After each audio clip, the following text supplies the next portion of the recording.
The bitter prairie wind howled across the open plains as 6 armed men slowly encircled Sarah Blackfeather's isolated cabin. Their leader, Marcus Delaney, grinned wickedly as he counted the single mare in the modest corral. "A widow alone on Indian territory," he muttered to his men. "Easy pickings for the Delaney Raiders. They planned to take her land, her livestock, and anything else of value before burning the cabin to the ground. What they didn't know was that 2 Rivers, Sarah's Cheyenne warrior husband, had returned from a hunting expedition early and now lay hidden within the cabin's walls. A renowned scout for the U.S. Cavalry during the recent conflicts, 2 Rivers had transformed the humble cabin into a fortress of native ingenuity and military precision. Some mistakes you only make once, and the Delaney Raiders were about to make their last. The morning sun struggled to break through the heavy cloud cover as Sarah Blackfeather worked methodically at her loom near the cabin window. Her nimble fingers moved with practiced efficiency, each motion deliberate and purposeful as she wove the intricate pattern into the wool blanket. At 42, her hands showed the strength and dexterity of someone who had lived a life of constant work, yet her movements retained an uncommon grace. "Almost finished," she murmured, her keen hazel eyes glancing occasionally toward the horizon, where the vast Wyoming territory stretched endlessly beneath a threatening sky. A storm was brewing, both in the dark clouds gathering over the distant mountains and in the whispered warnings she'd received during her last trip to Fort Laramie.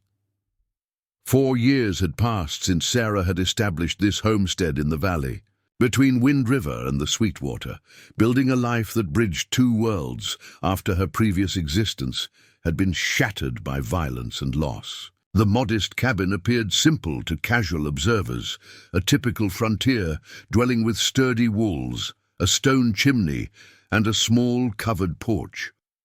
What visitors failed to notice were the subtle modifications that made the structure unlike any other homestead within 100 miles. The wall timbers were reinforced with a double-layer technique 2 Rivers had learned from his people, creating a barrier that could withstand both bullets and fire.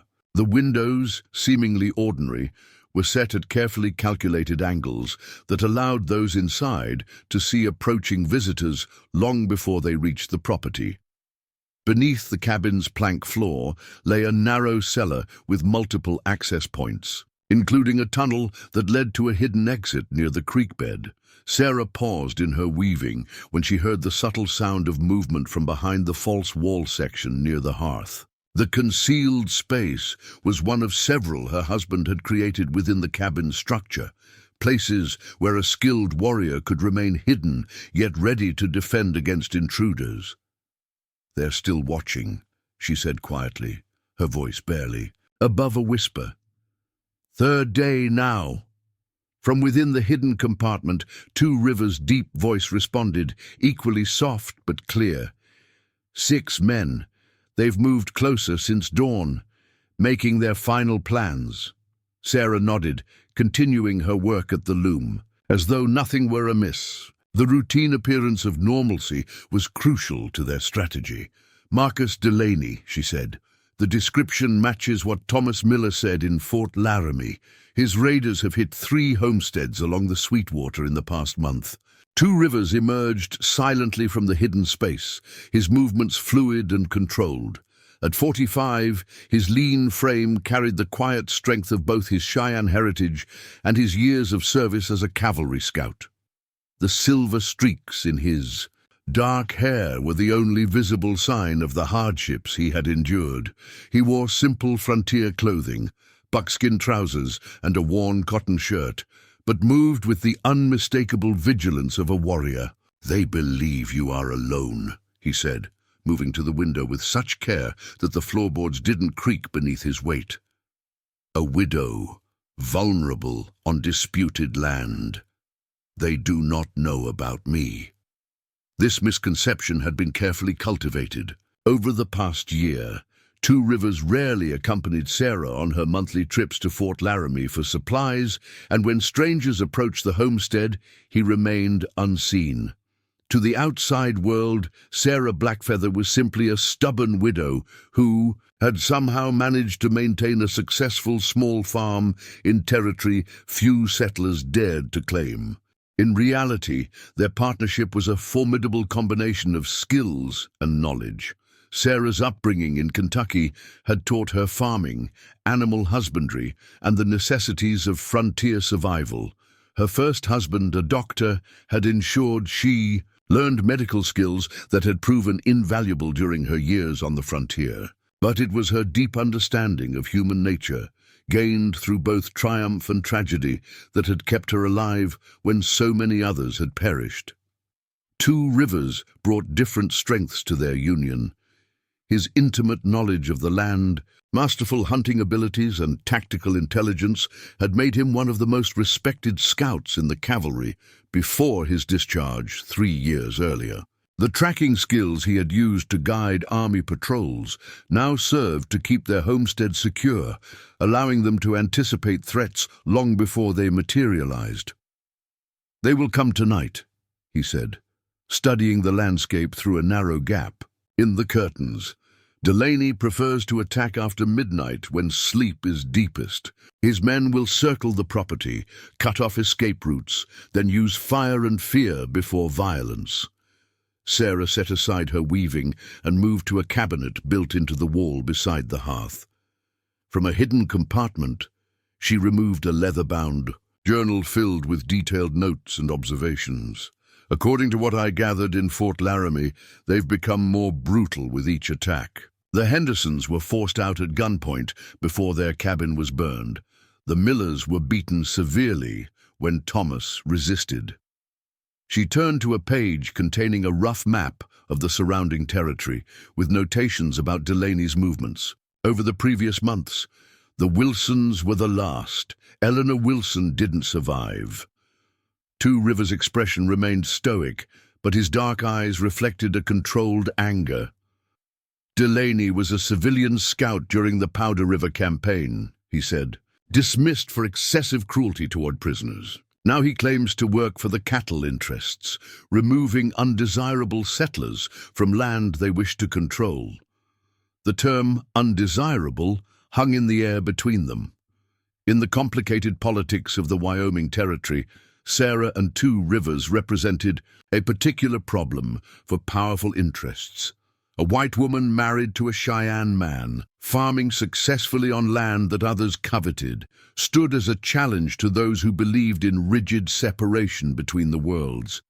Sarah began methodical preparations. As the afternoon shadows lengthened across the valley, she filled every available container with water, protection against fire. Food stores were redistributed to hidden caches both within and outside the cabin. Their most valuable possessions and documents were sealed in oilcloth and concealed. In the root cellar, Two Rivers moved with equal purpose, checking the defenses they had prepared over months of anticipation. He verified that the specialized warning systems, taut strings connected to small bells hidden in the surrounding brush, remained in place. He confirmed that each of the hidden compartments within the cabin walls was stocked with weapons and supplies. "The cavalry patrol?" Sarah asked as she checked the loading on a Remington revolver before returning it to its concealed position beneath a loose floorboard near the stove. "Still 2 days out," Two Rivers replied, sharpening a knife with practiced strokes against a whetstone. "Captain Reynolds promised to increase patrols after the Wilson attack, but their route takes them north of here. They will not arrive in time." Sarah nodded, accepting this reality without surprise. The cavalry's protection had always been unreliable in this territory, stretched too thin across vast distances and often influenced by the same powerful interests that sponsored men like Delaney. "We stand alone then," she said simply. Two Rivers looked up from his work, his eyes meeting hers with quiet intensity, as we have before. Their shared history remained largely unspoken between them, but its weight shaped everything about their life together. They had met 6 years earlier during the tense negotiations between the Cavalry and Northern Cheyenne bands. Sarah, newly widowed after her doctor husband died of fever, had been working as a nurse at the fort. Two Rivers, respected by both sides for his integrity, had served as translator and scout. Their unlikely friendship had developed against the backdrop of increasing hostilities. When violence erupted and Sarah was caught in an ambush while traveling between settlements, it was Two Rivers who had tracked her captors and engineered her rescue. During the chaotic years that followed, they had relied on each other's strength and knowledge to survive, eventually forging a bond that transcended the rigid boundaries of their respective worlds. Their marriage was not recognized by either white society or the Cheyenne people, yet they had created something remarkable in this valley, a homestead that honored both traditions, a life built on mutual respect and shared purpose. As evening approached, Two Rivers detected a subtle change in the behavior of the wildlife surrounding their property. The birds had gone silent on the western perimeter, and the rabbits that typically emerged at dusk to feed near the creek bed were nowhere to be seen. "They're moving closer," he said, returning to the hidden compartment behind the false wall. "Are taking positions for the night, one man near the creek, two by the stand of cottonwoods, the others likely circling to the north side."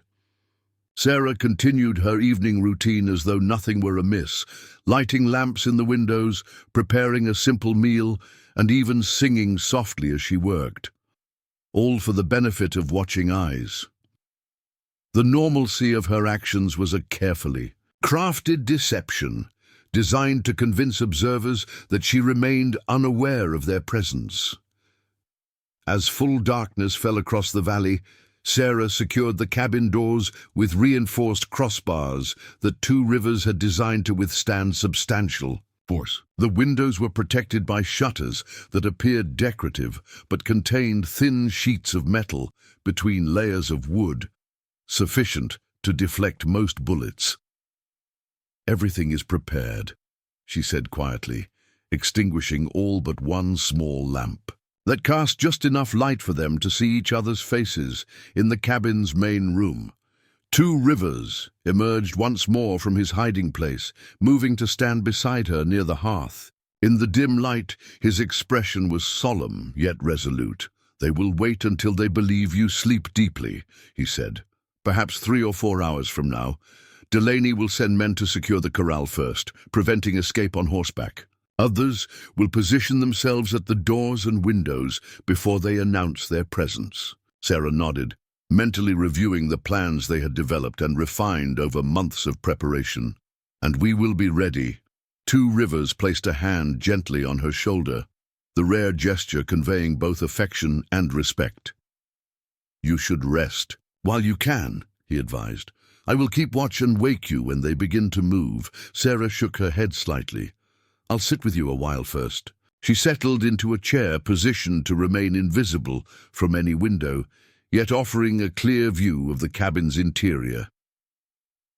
"Tell me again about the valley where you were born," she requested softly. "The one with the hot springs and tall pines." It was a conversation they had shared many times during moments of waiting, these quiet exchanges of memory and knowledge that had built the foundation of their unusual partnership. Two Rivers described the sacred healing waters of his childhood home, the mountains that changed color with the seasons, and the lessons his grandfather had taught him about reading the land's hidden language. The peacefulness of their quiet conversation belied the violence that approached with each passing hour.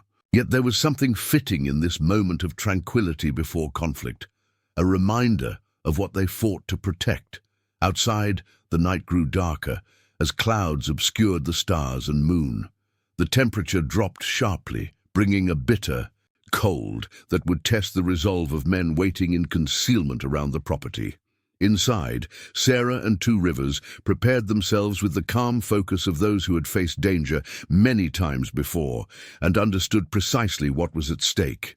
Shortly after midnight, Two Rivers detected the first subtle signals from their warning system, the faintest tinkling of a bell from the direction of the creek, indicating movement where there should be none. He touched Sarah's arm gently, bringing her instantly to alertness from the light sleep she had allowed herself. "They're moving into position," he whispered, already sliding silently toward one of the hidden compartments. "Remember, let them. Believe you are alone and unaware until they fully commit themselves." Sarah nodded, her expression shifting from the softness of sleep to focused determination in an instant. She moved to the small bedroom, loudly enough to be heard by those surrounding the cabin, and began the performance that would draw their attackers into the trap. The Delaney Raiders had no way of knowing that the quiet homestead they had targeted housed not one, but two formidable adversaries, each prepared to defend their hard-won peace with every skill and resource at their disposal. As they tightened their circle around what they believed was a vulnerable widow's cabin, they remained unaware of the Cheyenne warrior concealed within its walls, watching their every move through cleverly disguised observation points and waiting for the perfect moment to transform from hidden defender to lethal protector. Sarah moved deliberately through the small bedroom, creating the sounds of someone preparing for sleep, the rustle of bedclothes, the creak of floorboards, the soft thud of boots being removed. From his hidden position within the wall, Two Rivers observed the perimeter through specially designed observation slits. The raiders were moving with surprising discipline for common outlaws, taking positions that effectively surrounded the cabin while remaining concealed in the shadows. Marcus Delaney directed his men with hand signals that betrayed military training, 2 at the rear door, 1 by each window, 2 more securing the corral where Sarah's mare nickered nervously, sensing the stranger's presence. Sarah extinguished the last lamp, plunging the cabin into darkness, except for the faint glow of embers. In the hearth, she slipped silently to her predetermined position, counting heartbeats as she waited. This moment, the quiet before violence erupted, was familiar to her. During the years of frontier conflict, she had learned that survival often depended on these moments of perfect stillness and mental preparation. Outside, one of the raiders slipped on loose gravel, creating a sound that carried clearly in the night air. The man froze, waiting to see if the noise had alerted the cabin's occupant. When no reaction came, Delaney nodded approval for the operation to continue. Two Rivers watched through his observation point as the raiders prepared for their coordinated assault. One man removed a coil of rope from his saddlebag, likely intended to bind the cabin's occupant. Another checked the loading on a shotgun, the metallic click barely audible. A third pulled a bandana over the lower half of his face, concealing his identity for what he anticipated would be a brutal encounter. At a signal from Delaney, 2 men approached the cabin's front door while others maintained positions covering each potential escape route. From his vantage point, Two Rivers could see that they carried a heavy log, a makeshift battering ram to force entry. This matched the tactics Sarah had described from previous raids along the Sweetwater. "Remember," Delaney's harsh whisper carried to the hidden observers inside the cabin, "we need her alive until she signs over the claim. After that, make it look like Indians." The casual cruelty of the instruction caused no visible reaction among his men, confirming that they had done this before. The plan to blame native raiders for their violence was a common strategy in the territory, exploiting existing tensions to cover criminal activities. Two Rivers met Sarah's eyes across the darkened room, a silent acknowledgement passing between them. They had anticipated this tactic, understanding that their unusual partnership made them particularly vulnerable to such schemes. Any violence at their homestead would be easily attributed to cultural conflicts rather than the land-grabbing operations of the cattle interests.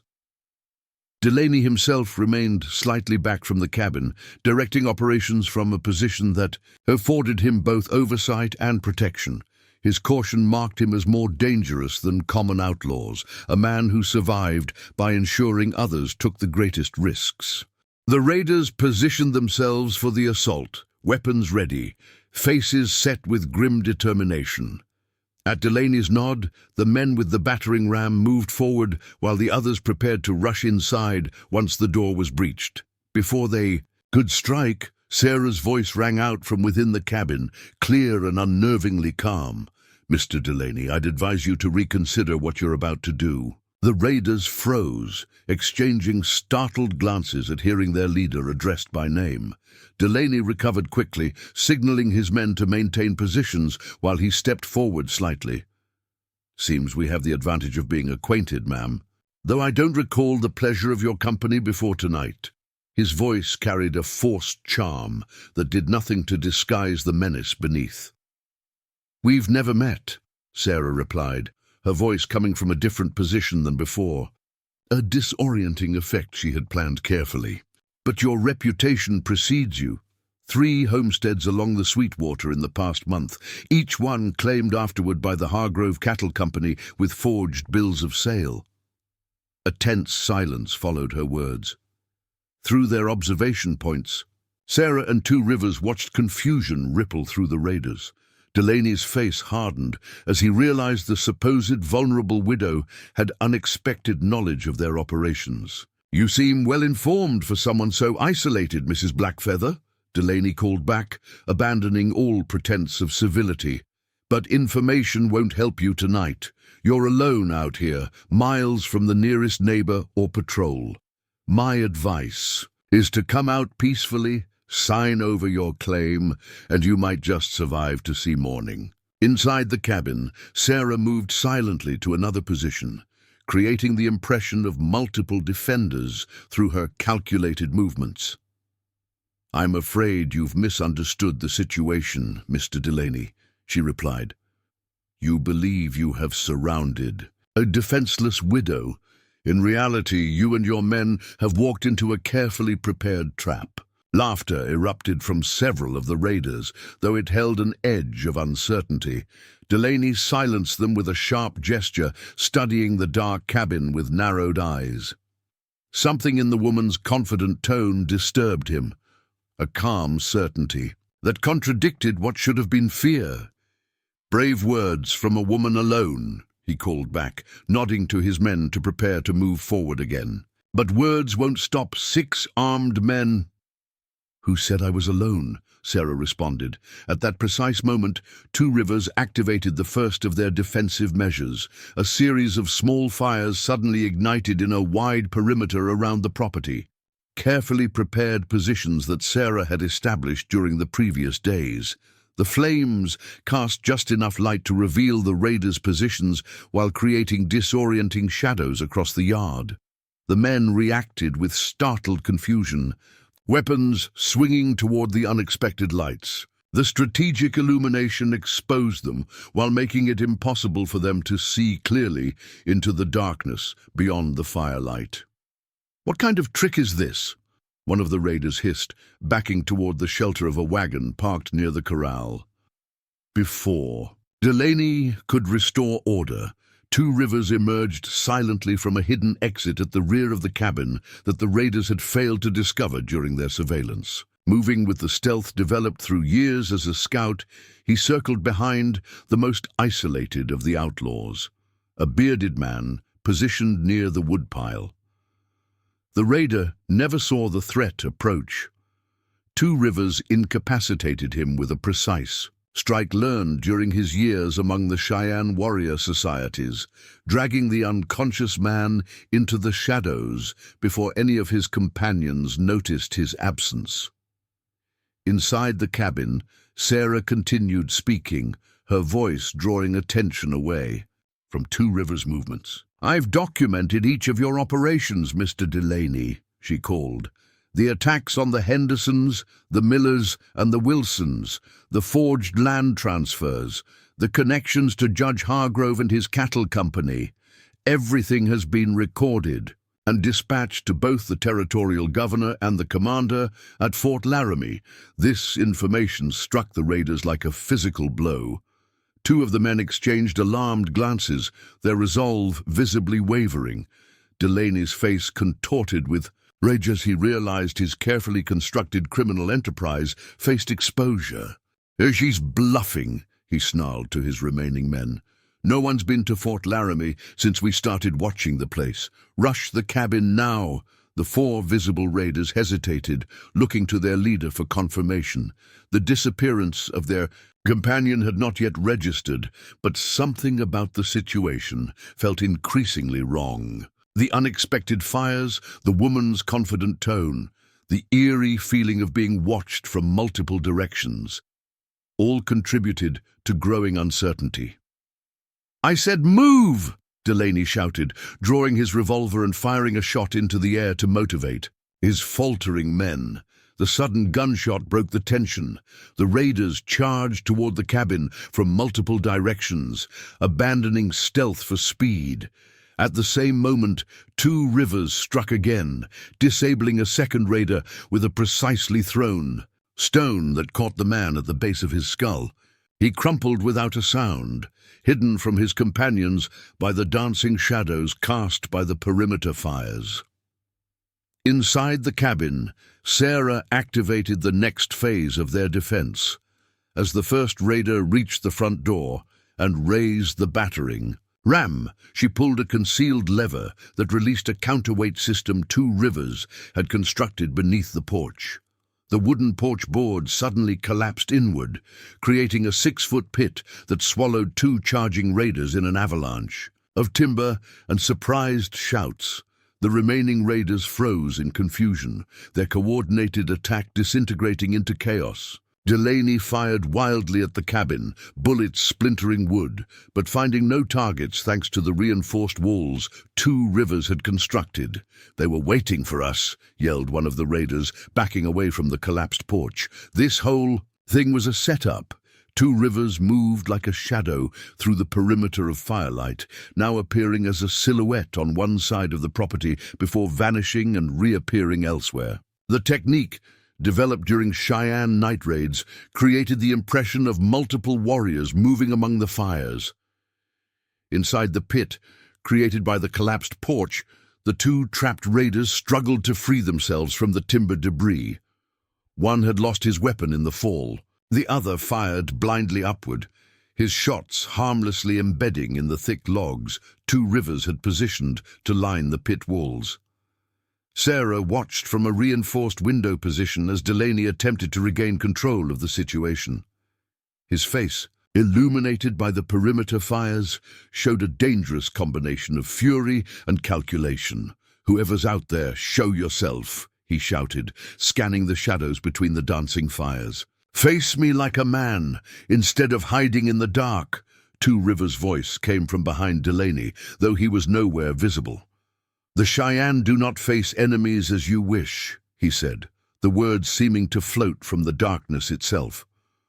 "We choose when and how to strike." Delaney whirled, firing toward the voice but hitting nothing. The sound of movement came from another direction, then another, as 2 Rivers utilized ventriloquism techniques taught by medicine men to disorient enemies during night conflicts.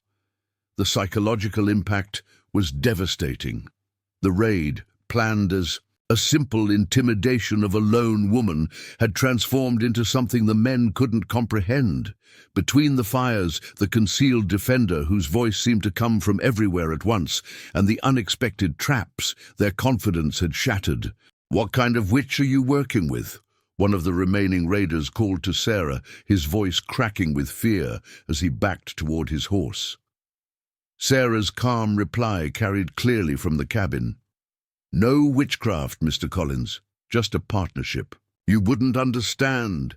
The use of the raider's name, another piece of intelligence Sarah had gathered during her careful investigation of previous attacks, delivered a final blow to the man's composure.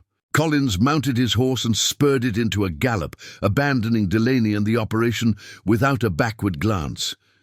Delaney's curses followed the fleeing man, but his attention quickly returned to the more immediate threat. 2 of his men were trapped in the collapsed porch. One had vanished near the woodpile, another lay unconscious near the corral, a discovery he'd just made while retreating to a more defensible position. Collins had fled. That left only himself and one increasingly terrified raider named Fletcher. It's just tricks, Delaney insisted, grabbing Fletcher's arm as the man seemed ready to follow Collins's example. Clever preparations and ghost stories. There can't be more than 2 people here, the woman and whoever's moving around out there. Fletcher jerked his arm free, his eyes wide with fear as he scanned the dancing shadows. 2 is enough, he hissed. They knew we were coming. They were ready for us. I didn't sign up to die out here. Before Delaney could stop him, Fletcher made a dash for the horses. He never reached them. 2 rivers emerged from behind a water barrel, delivering a precise strike that sent the man sprawling unconscious to the ground. Now alone, Delaney found himself in a rapidly deteriorating position. His back against the wall of the corral, he fired into the darkness where he'd last seen movement. His shots found no target, but the muzzle flash temporarily blinded him to the night around him. When his vision cleared, 2 rivers stood directly before him, somehow having crossed the open space without making a sound. The Cheyenne warrior's imposing presence, calm, controlled, and radiating dangerous capability, caused Delaney to falter. He raised his revolver, only to find 2 rivers' hand already clamped around his wrist, the pressure precise and agonizing, on nerve points that made his fingers spasm open, dropping the weapon. Impossible, Delaney gasped, struggling against the iron grip. You can't be here. You're dead. The statement hung in the night air, revealing a history that explained much about Delaney's determination to claim this particular homestead. 2 Rivers' expression remained impassive as he forced Delaney to his knees with practiced efficiency. The army reported many deaths that never happened, he replied, his voice level despite the violence of the moment. It was convenient for them to believe I died 3 years ago. Easier than explaining why one of their most decorated scouts chose to leave. From the cabin doorway, Sarah emerged with a loaded shotgun, trained steadily on Delaney. Her composed demeanor contrasted sharply with the chaos of the defeated raid. You recognized our defensive techniques, she said, studying Delaney's face in the firelight. That's why you were so determined it was trickery. You've encountered 2 Rivers' work before. Delaney's expression contorted with a mixture of fear and hatred. Powder River campaign, he spat. He designed defenses for villages we were sent to clear, cost me half my scouting party and a promotion. 2 Rivers secured Delaney's hands with rawhide bindings, his movements efficient, but not cruel. I remember you now, he said quietly. You led soldiers to camps where there were only women, children, and elders, then claimed resistance when there was none. The accusation hung between them, a fragment of the larger conflicts that had shaped the territory and both men's lives. Delaney offered no denial, only a bitter laugh. Judge Hager, the first light of dawn, illuminated the aftermath of the night's conflict. Lieutenant Clark's cavalry detachment had departed with their prisoners, heading toward Fort Laramie, where justice awaited the Delaney Raiders. Sarah and 2 Rivers surveyed their homestead in the growing daylight, assessing what needed to be repaired and reset after the successful defense.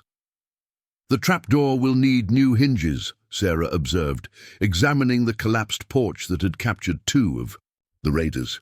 And we should reinforce the west wall where Delaney's bullets struck. 2 Rivers nodded, already gathering tools from the small shed behind the cabin. His movements remained fluid and efficient despite the night without sleep.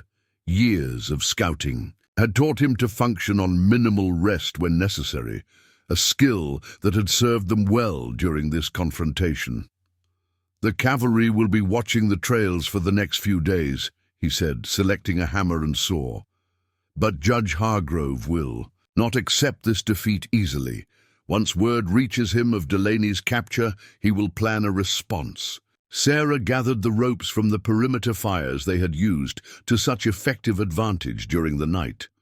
The strategic illumination had transformed their modest homestead into a defensive position that had confounded experienced raiders.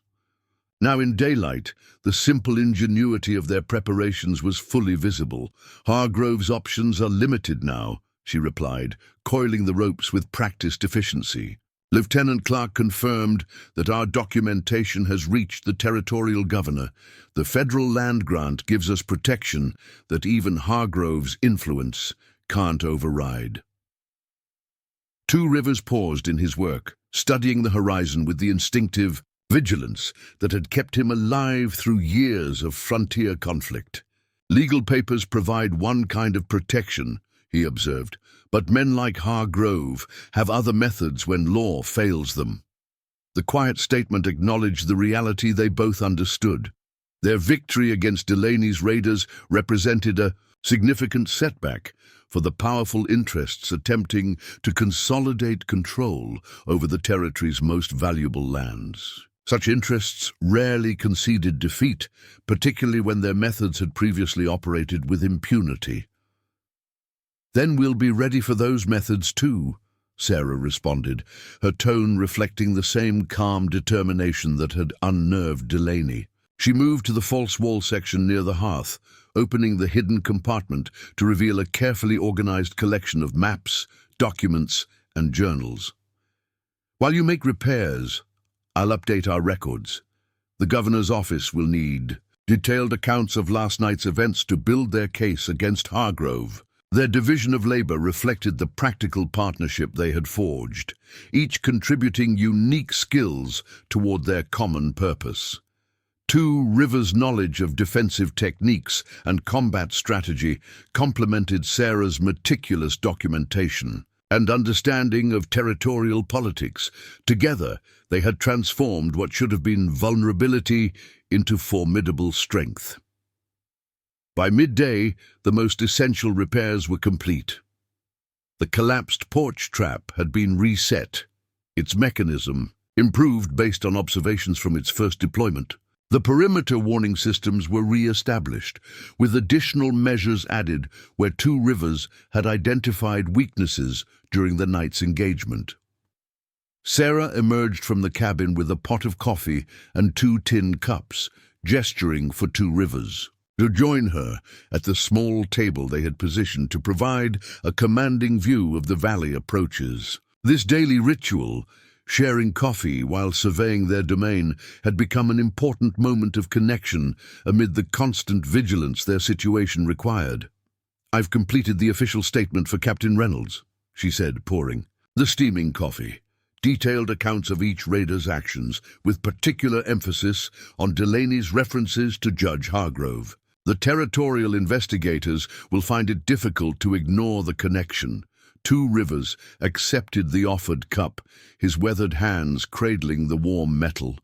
The raiders who fled, Collins, and the one who never dismounted, they will reach Hargrove before the army's report. Sarah nodded, acknowledging this tactical consideration, giving him perhaps 2 days to respond before official inquiries begin. "What do you think he'll do?" Two Rivers considered the question with the strategic assessment that had made him invaluable to cavalry commanders before his apparent death. "Hargrove is careful. He maintains distance between himself and the direct violence. Delaney's capture presents a problem because of what he knows, but Hargrove likely has contingencies in place." He sipped the strong coffee, his gaze scanning the horizon with habitual vigilance. "If I were planning his response, I would focus on discrediting the witnesses rather than risking another direct assault. Attack the credibility rather than the physical position." Sarah's expression showed she had considered this possibility. "Because a white woman living with a Cheyenne man already exists outside acceptable society," she stated matter-of-factly, "our partnership makes us vulnerable to certain kinds of attacks." The unspoken reality of their situation hung between them. Despite their federal land grant, despite Two Rivers' distinguished service record, despite Sarah's connections to influential Eastern families, their unconventional household challenged the rigid social boundaries of the territory. This made them targets not just for land grabbers, but for those who considered their very existence a threat to established order. "The commander at Fort Laramie respects your medical skills and my tracking abilities," Two Rivers said, after a contemplative silence. But many of his officers view our home as an aberration that undermines proper separation between worlds. Sarah's mouth curved in a grim smile, which is precisely why Hargrove selected our homestead as his next target. If we were simply a white family or a Cheyenne family, public sentiment might protect us. Being both makes us ideal victims, people whose misfortune many would secretly consider deserved. The frank assessment reflected Sarah's clear-eyed understanding of their precarious position. During her years working as a nurse at frontier forts, she had witnessed firsthand the complex web of prejudices and assumptions that shaped frontier society. These observations had informed the careful strategy she and Two Rivers had developed to protect their unusual household. "Yet here we remain," Two Rivers responded, his deep voice carrying quiet pride, "despite predictions that we would not survive the first winter." Sarah reached across the table, her fingers briefly touching his in a rare public display of affection. "Because we anticipated their methods and prepared accordingly." Their moment of connection was interrupted by the distinct sound of approaching horses. Both reacted instantly, years of frontier living having honed their responses to potential threats. Two Rivers moved to a concealed observation point, while Sarah retrieved the shotgun positioned near the door, her movements unhurried but purposeful. Through his specialized viewing position, Two Rivers surveyed the trail leading to their homestead. "Two riders," he reported, "coming from the direction of Portbridge, not military, civilian clothing." Sarah positioned herself where she could cover the approach while remaining partially protected by the cabin's reinforced wall. "Hargrove's response already?" she questioned, checking that the shotgun was properly loaded. Two Rivers continued, his observation as the riders came more clearly into view. "No," he said after a moment, relaxation evident in his posture. "Martha Wilson and her son Thomas. Friends, not threats." Sarah lowered the shotgun, though she kept it within easy reach. Frontier hospitality always balanced with necessary caution. "Eleanor Wilson's family," she clarified. "I wondered if they would return to the territory after her death." The approaching visitors represented an unexpected development. The Wilson homestead had been the most recent target of Delaney's Raiders before they turned their attention to Sarah and Two Rivers. Eleanor Wilson's death during that attack had reportedly driven her surviving family back east, abandoning their land claim rather than continuing to fight against overwhelming opposition. Martha Wilson was a stern-faced woman in her 50s, her once auburn hair now streaked with grey and pulled back in a severe bun. Her son Thomas, barely 20, shared his mother's tall frame and determined expression. Both rode with the easy confidence of experienced equestrians, though a certain wariness was evident in how they surveyed the surrounding landscape as they approached. "Mrs. Blackfeather," Martha called as they reached a respectful distance from the cabin. "We heard there was trouble here last night. Came to see if you needed assistance." Sarah stepped forward onto the newly repaired porch, the shotgun now resting casually in the crook of her arm. "The trouble has been addressed, Mrs. Wilson, though I appreciate your concern." Her tone was cordial but cautious, frontier etiquette acknowledging both the kindness of the gesture and the unusual timing of the visit. Martha dismounted with a fluid motion that belied her age, handing her reins to Thomas, who remained on horseback, his eyes constantly scanning the property with obvious tactical assessment. "May we speak privately?" she requested, her voice carrying a meaningful emphasis on the final word. Sarah hesitated, exchanging a quick glance with Two Rivers, who had emerged silently from the side of the cabin. The Wilsons' arrival immediately after their successful defense against Delaney raised questions about information flows and potential new threats. "Two Rivers is my husband," Sarah stated clearly, deliberately establishing the relationship rather than allowing ambiguity. Anything you wish to discuss with me can be shared with him. Martha Wilson's expression revealed no surprise at this confirmation of rumors that had circulated throughout the territory. She simply nodded, acknowledgement rather than judgment. Then I'll speak plainly to you both. Judge Hargrove's men murdered my sister Eleanor because she discovered documents linking him to land fraud across 3 counties. I've returned to ensure he faces justice for that crime. The direct statement shifted the dynamics of the encounter entirely. Sarah stepped back, gesturing toward the cabin door in invitation. I believe we have matters of mutual interest, too. Discuss, Mrs. Wilson. Please join us inside. Once seated at the cabin's simple table, Martha Wilson revealed information that recontextualized much of what had transpired in the territory over recent months. Eleanor wasn't simply a homesteader, she explained, accepting the coffee Sarah offered. She was gathering evidence for federal investigators examining corruption in territorial land offices. Her position as the governor's niece provided connections that others lacked. 2 Rivers remained standing, positioned where he could monitor approaches to the cabin while participating in the conversation. The raiders made her death appear to be a robbery gone wrong, he observed. Many believed your family fled out of fear. Martha's expression hardened. That was the story we allowed to circulate. In reality, I returned east to deliver Eleanor's final evidence directly to federal authorities.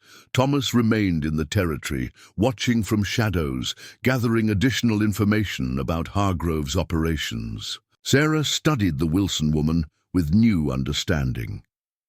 You've been conducting your own investigation, parallel to ours.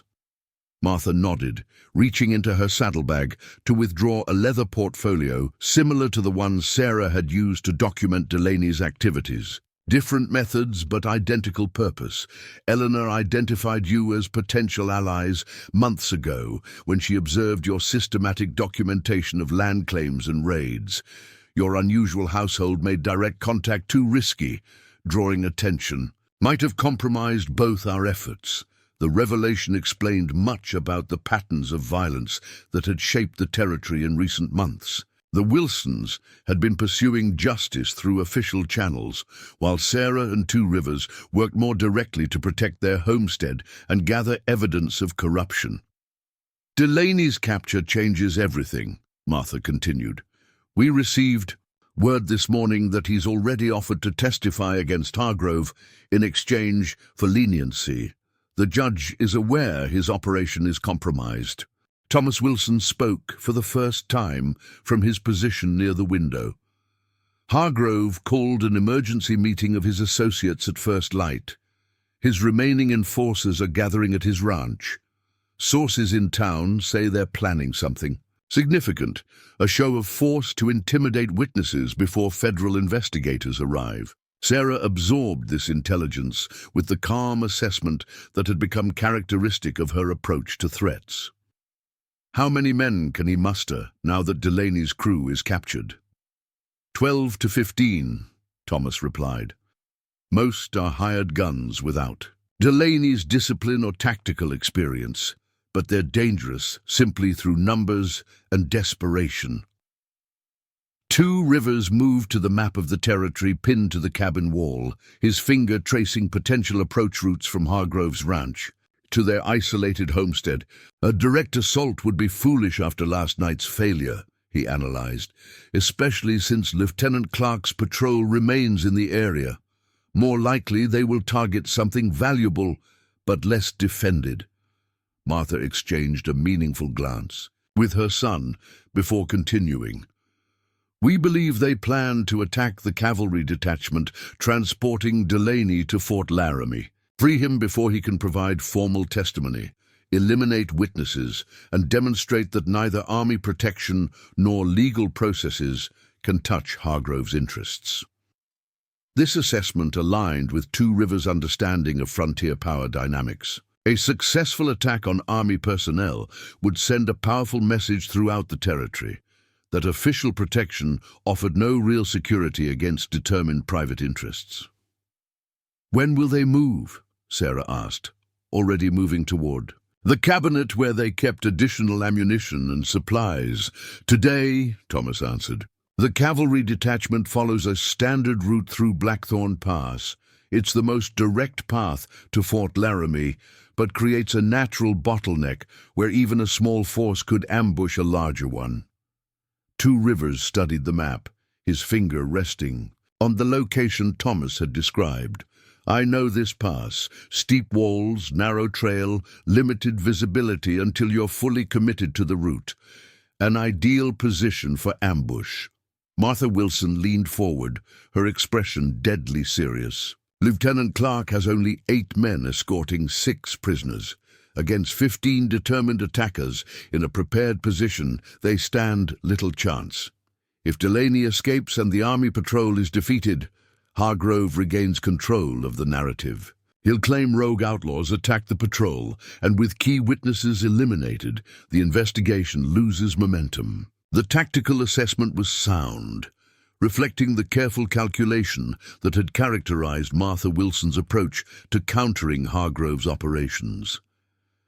Sarah and Two Rivers exchanged a look of silent communication, years of partnership allowing them to have the strategic position above Blackthorn Pass provided Two Rivers and his allies with a commanding view of the terrain below. From this vantage point, they could observe both Lieutenant Clark's approaching cavalry patrol and the Hargrove men establishing their ambush positions along the narrow passage.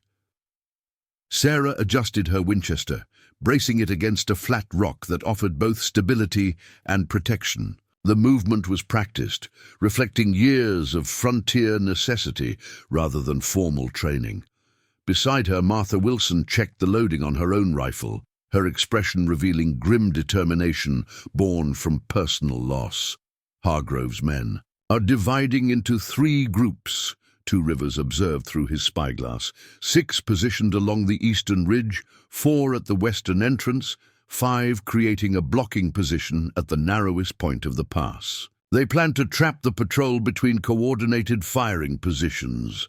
Thomas Wilson studied the men through a pair of field glasses he'd extracted from his saddlebag. The man in the black vest directing the eastern group is Mason Fletcher, former bounty hunter, now Hargrove's chief enforcer since Delaney's capture, dangerous but impulsive. Two Rivers nodded, absorbing this intelligence as he continued his tactical assessment. The western group shows more discipline, taking cover positions with clear fields of fire. Their leader is careful about sightlines. That would be Roland. Cooper, Thomas confirmed. Ex-Cavalry, dishonorable discharge for brutality toward prisoners. He's the most tactically experienced of Hargrove's remaining men. "You'll see the signal," Sarah assured her, already moving toward the eastern slope, with Thomas following close behind. The next 10 minutes unfolded with tense precision as each person executed their assigned role. Two Rivers descended the northern face of the ridge, using natural cover and shadows to mask his movement from the watchful eyes below. Despite 3 moments of exposure, his timing and use of terrain features allowed him to reach the western approach undetected. Meanwhile, Sarah and Thomas placed the smoke packets at strategic intervals along the eastern slope, positioning each for maximum visibility, while ensuring they could be ignited remotely using a system of thin fuses connected to a central location. This technique, adapted from Two Rivers' knowledge of Cheyenne signal systems, would allow them to create multiple smoke sources simultaneously. From her observation point, Martha tracked both the approaching cavalry patrol and Two Rivers' progress. When she saw him reach the concealed position overlooking the western entrance, she knew the plan had entered its critical phase. Lieutenant Clark's patrol was now less than 300 yards from entering the pass. The 8 cavalrymen maintained professional vigilance, but showed no awareness of the ambush awaiting them. The 6 prisoners rode in the center of the formation, Delaney himself immediately recognizable by his distinctive red beard and sullen posture. Martha readied her mirror, calculating the angle needed to catch the lieutenant's attention without alerting Hargrove's men positioned along the ridgelines. The timing would need to be perfect. Too early, and the ambushers would detect the warning. Too late, and the patrol would be committed to the narrow confines of the pass, where their defensive options would be severely limited. Two rivers, now positioned on a rocky outcropping with clear sightlines to both the approaching patrol and Sarah's location, removed his hat and raised it briefly, the agreed-upon signal that he was in position and ready. Sarah nodded to Thomas, who touched a match to the primary fuse they had established. Fire raced along the thin cord, splitting at junctions to reach multiple packets simultaneously. Within seconds, 5 distinct plumes of dense white smoke erupted along the eastern slope, creating the impression of a coordinated approach from an unexpected direction. The effect on Hargrove's men was immediate. The eastern group, led by Fletcher, reacted with startled confusion, weapons swinging toward the unexpected smoke signals. Several men fired reflexively into the smoke, their disciplined ambush positions momentarily forgotten as they responded to what appeared to be an attack on their flank. At the western entrance, Cooper's men showed more restraint, maintaining their positions while trying to interpret the meaning of the smoke signals on the opposite side of the pass. Their hesitation created the crucial window of opportunity Two Rivers had anticipated. As confusion spread among the ambushers, Martha caught Lieutenant Clark's attention with precisely timed flashes from her mirror. 3 short, 1 long, 3 short. A standard cavalry warning signal that Clark would recognize instantly. The lieutenant reacted with the quick assessment that had earned him his reputation for competence. He immediately raised his hand, halting the patrol well short of the pass entrance. Through field glasses, he studied the terrain ahead, quickly identifying the unnaturally still shapes of concealed men among the rocks. Martha's mirror flashed again, directing Clark's attention to Two Rivers' position on the western ridgeline. The lieutenant's expression showed momentary surprise at recognizing the Cheyenne scout he had believed dead, followed by rapid understanding of the situation. With hand signals of his own, Clark directed his patrol to assume defensive positions, while remaining outside the ambush zone. The cavalrymen responded with practiced efficiency, creating a protective formation around the prisoners while using available terrain features for cover. Fletcher, seeing the patrol halt unexpectedly and deploy defensively, realized their ambush had been compromised. "They've been warned," he shouted to his men. "Open fire before they retreat." This premature command shattered any remaining coordination among Hargrove's forces. Some men opened fire immediately, despite the excessive range, while others held position, looking to Cooper for confirmation. This exchange of information exemplified the unexpected strength of their impromptu alliance. Thomas's intimate knowledge of Hargrove's personnel, combined with Two Rivers' tactical expertise, created a comprehensive understanding of the threat. Below, Sarah and Martha contributed their own observations, each person's perspective enhancing the group's collective awareness. "Lieutenant Clark's patrol is 10 minutes from the western entrance," Sarah noted, tracking the dust cloud marking the cavalry's approach. "We need to alert them before they enter the killing zone." Two Rivers considered their limited options.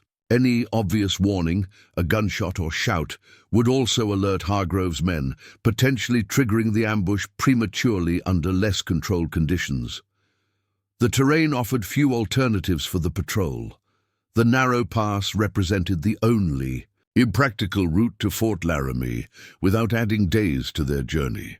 "We need to create confusion among the ambushers," he decided, pointing to the dry brush covering the lower slopes. "A distraction that draws attention away from the patrol, while giving Lieutenant Clark time to recognize the danger."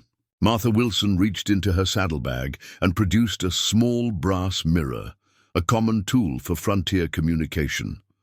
"I can signal the lieutenant if I can establish a clear line of sight without alerting the ambushers." Sarah nodded approval. Thomas and I will create the distraction on the eastern slope. 2 Rivers, can you reach the western entrance before the patrol arrives? The Cheyenne warrior assessed the rugged terrain, separating their position from the western approach.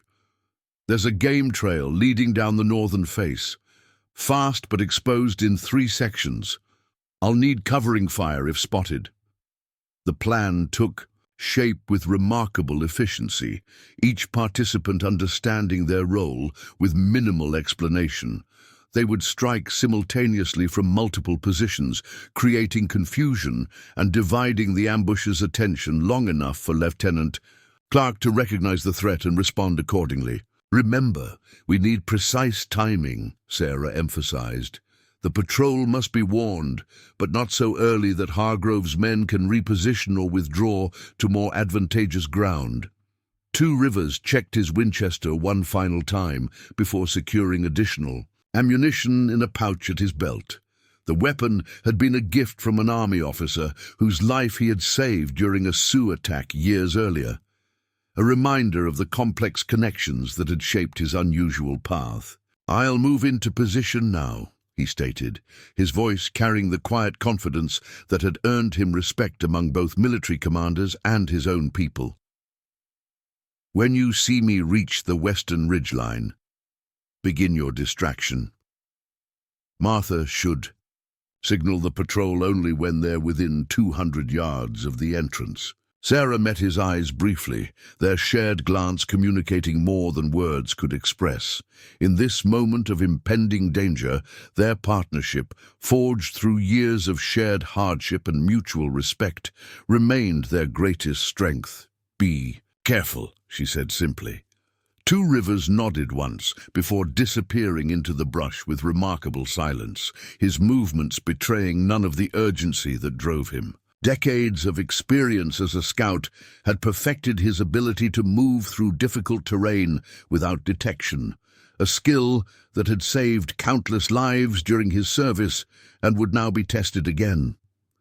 Sarah turned her attention to preparing the distraction. From her saddlebag, she withdrew several small packets wrapped in oilcloth, packets that contained a mixture of black powder and dried materials designed to create dense smoke when ignited. "Thomas and I will place these at intervals along the eastern slope," she explained to Martha. "When ignited, they'll create the impression of multiple fires starting simultaneously, suggesting an attack from an unexpected direction." Martha positioned herself behind a rock formation that offered a clear view of the western approach while providing adequate cover. "I'll maintain observation and signal Lieutenant Clark when the timing is right. How will I know when 2 Rivers is in position?" 2 Rivers seized this moment of disorganization. He fired 3 precisely placed shots that struck the rocks near Cooper's position, forcing the experienced fighter and his men to seek better cover rather than direct the western response to the patrol. From their elevated position, Sarah and Thomas added carefully aimed fire that further disrupted the eastern ambushes. They targeted positions above and beside Fletcher's men, creating the impression of multiple attackers without directly endangering lives, a demonstration of force rather than lethal intent. Lieutenant Clark, assessing the chaotic fire now erupting from multiple positions along the pass, made a decisive tactical choice. Rather than retreat or charge through the contested ground, he directed his patrol to establish a defensive perimeter using a rock formation just west of the pass entrance. This position offered substantial cover while allowing his men to maintain control of the prisoners. "Cooper!" Fletcher's voice carried across the pass as he tried to restore coordination among the ambushes. "Circle behind them while we pin them down." But Cooper had problems of his own. 2 Rivers' precise suppressive fire had effectively isolated the western group, making any coordinated movement impossible without exposing themselves to the skilled marksmen on the ridgeline. "We're pinned down," Cooper shouted back. "Unknown number of shooters on the high ground." The central blocking force, now caught between the disrupted elements of their own operation, found themselves in an increasingly untenable position. Their original role had been to cut off retreat once the patrol was fully committed to the pass. With the engagement occurring outside their effective range, they now represented an isolated segment with neither clear targets nor tactical purpose. Martha, observing this developing confusion through her field glasses, recognized the opportunity it presented. "They're fracturing," she called to Sarah. "The center group is pulling back toward Fletcher's position." Sarah nodded, understanding the tactical significance. Two Rivers will have seen it too. The western approach is becoming viable if Clark recognizes the opening. As if in response to her assessment, a new signal flashed from Two Rivers' position, not directed at his allies on the ridge, but at Lieutenant Clark. The lieutenant studied the signal through his field glasses, then issued rapid commands to his men. The cavalry patrol began a controlled advance toward the pass entrance, maintaining defensive formation while directing concentrated fire at Fletcher's visible positions. This unexpected offensive movement further disrupted the already compromised ambush plan. Fletcher, seeing the patrol advancing rather than retreating, shouted frantic orders to his increasingly disordered men. "Hold position! Don't let them reach the pass!" But his authority had been undermined by the chaotic situation, his men responding individually rather than as a coordinated unit. From the ridgeline, Sarah, Thomas, and Martha maintained steady fire that created the impression of a larger force while carefully avoiding casualties. Their goal was disruption rather than destruction, creating conditions for Lieutenant Clark to maneuver his patrol safely rather than inflicting losses on Hargrove's men. Two Rivers continued his own precisely targeted suppression of Cooper's western group. His years of military experience had taught him that breaking an enemy's cohesion often proved more decisive than direct casualties. By systematically denying Cooper's men any opportunity to support their comrades or threaten the patrol's flank, he effectively removed them from the engagement.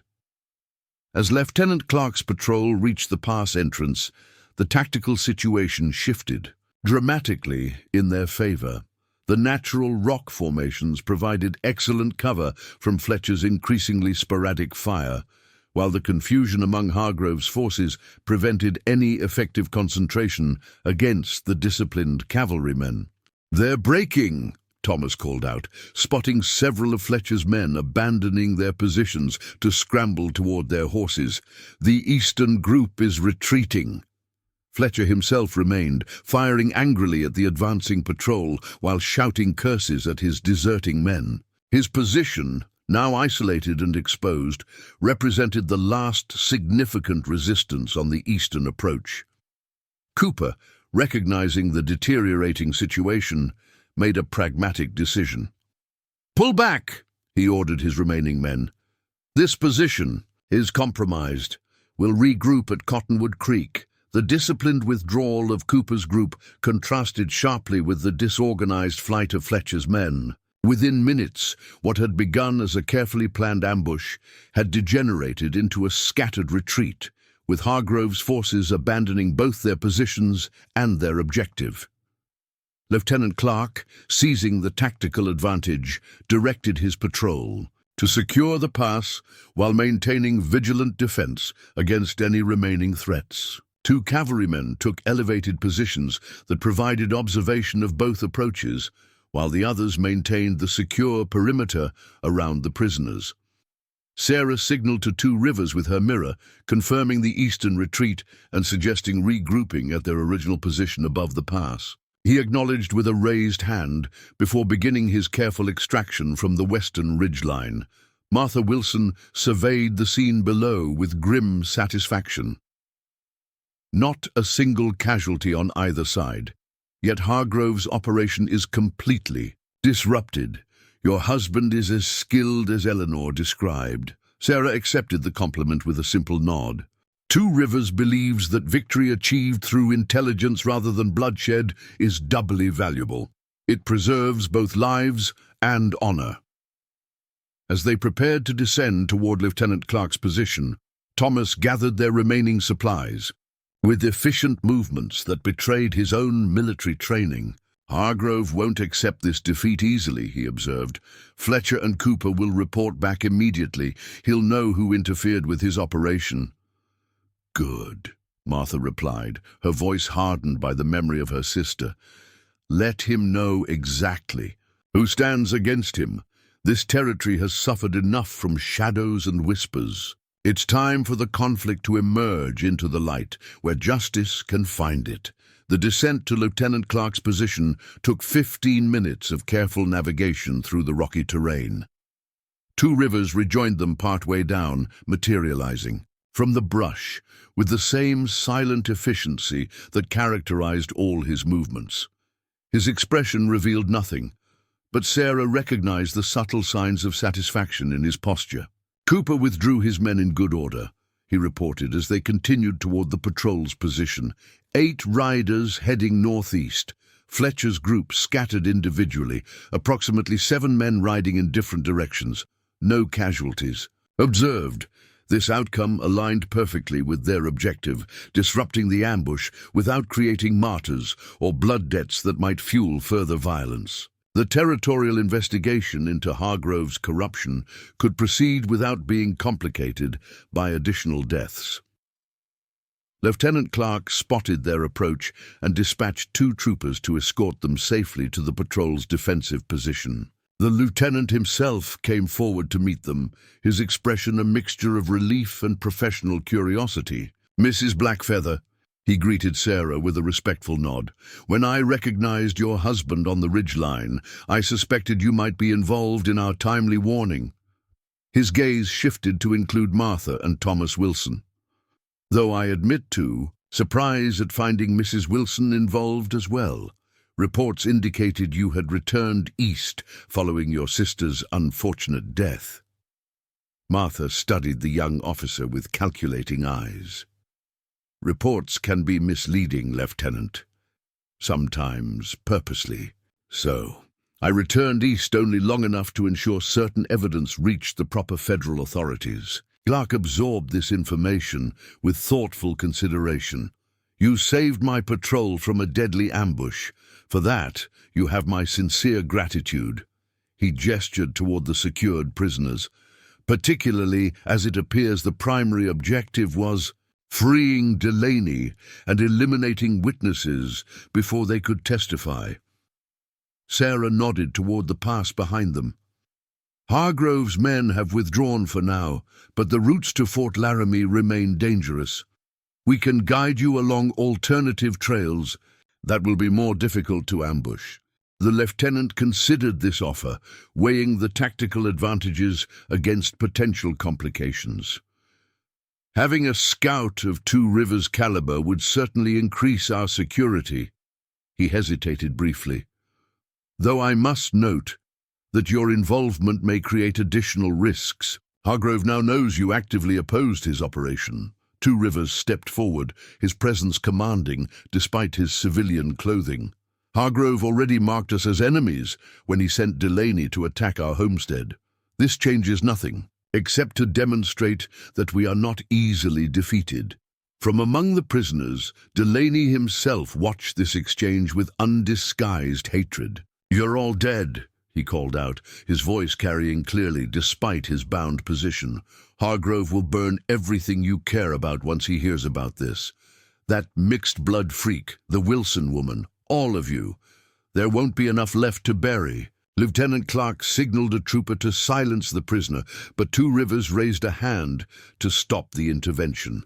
He approached Delaney with measured steps, stopping just beyond reach of the bound man. "You speak of destruction because it is all you understand," he said, his voice calm but carrying authority that silenced not just Delaney but everyone within hearing distance. "But we have already faced everything you threatened: fire, violence, hatred. Each time we rebuilt, each time we grew stronger." He looked directly into Delaney's eyes, his gaze unwavering. "Judge Hargrove sent you because he believed a woman alone would be defenseless. He was wrong. Now he believes soldiers can be ambushed without consequences. He is wrong again. The pattern will continue until he understands that some things cannot be broken with force.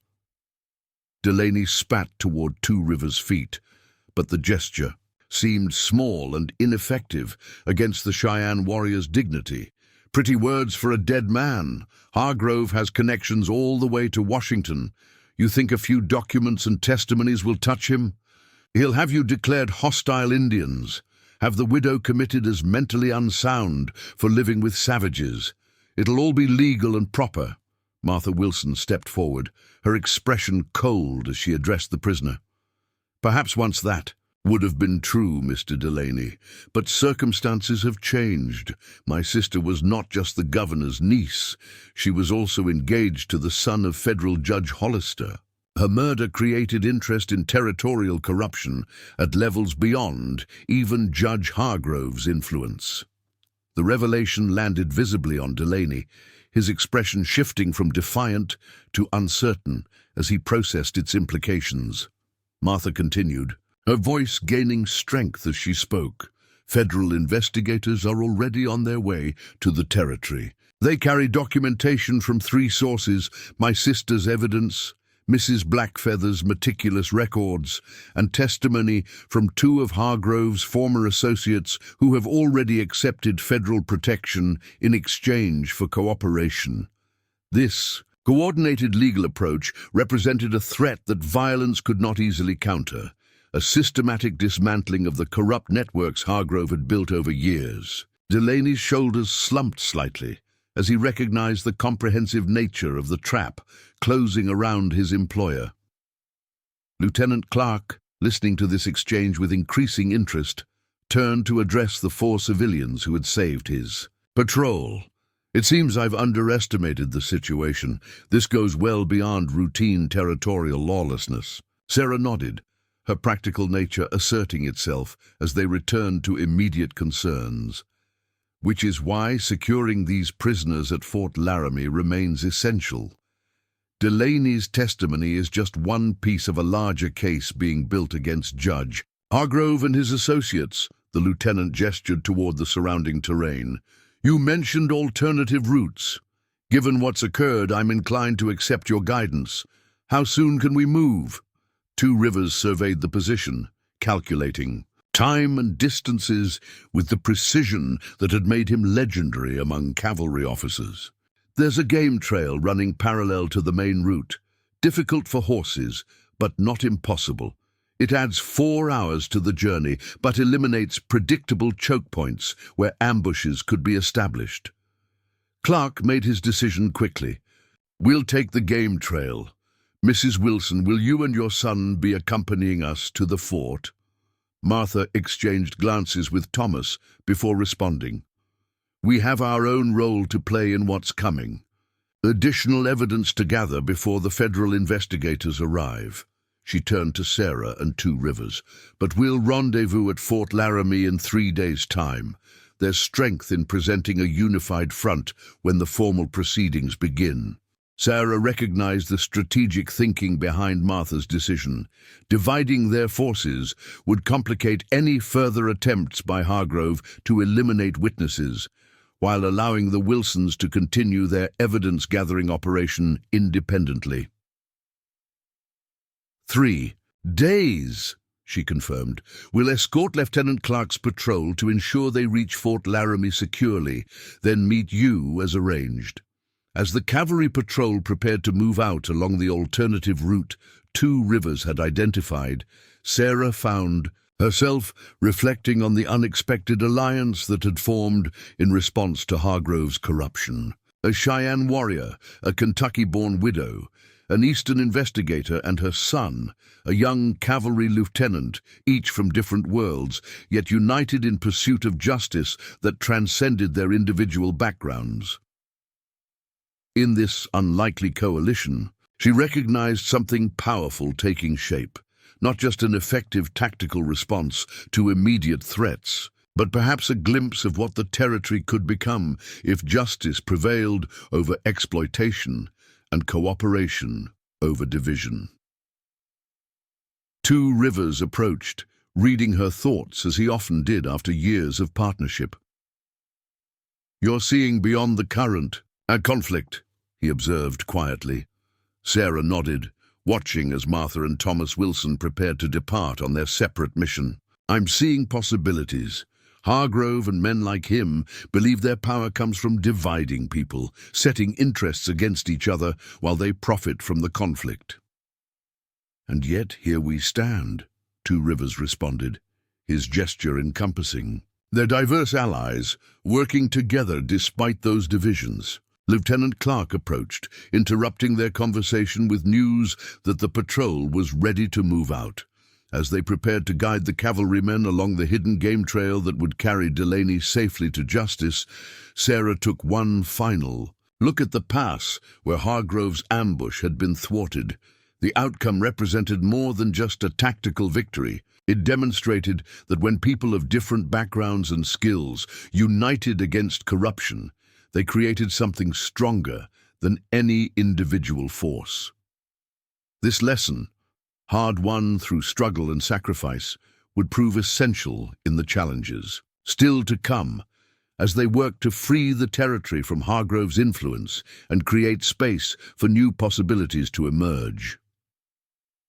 3 days after the ambush at Blackthorn Pass, Sarah Blackfeather and Two Rivers approached Fort Laramie from the eastern trail. The journey had been uneventful after Lieutenant Clark's patrol successfully navigated the alternative route to deliver Delaney and the other prisoners. Two Rivers had remained with the patrol until they were safely within 20 miles of the fort. Then he and Sarah had returned briefly to their homestead to secure it before rejoining the fight against Judge Hargrove. The fort's imposing walls rose against the morning sky, American flags snapping in the prairie wind. For many settlers, Fort Laramie represented safety and civilization amid the wilderness. For Two Rivers, it evoked more complicated emotions, memories of both cooperation and betrayal during his years as a scout. "The federal investigators should have arrived yesterday," Sarah noted, as they rode side by side toward the main gate. Martha's message said they traveled from Denver with a full military escort. Two Rivers nodded, his eyes constantly scanning their surroundings with habitual vigilance. "Judge Hargrove will have informants watching everyone entering and leaving the fort. Our arrival will be reported to him within the hour."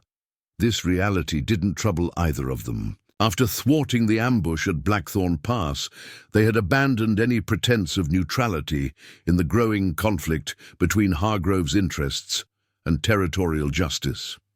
Their role was now openly acknowledged, their opposition to corruption declared through action rather than words alone.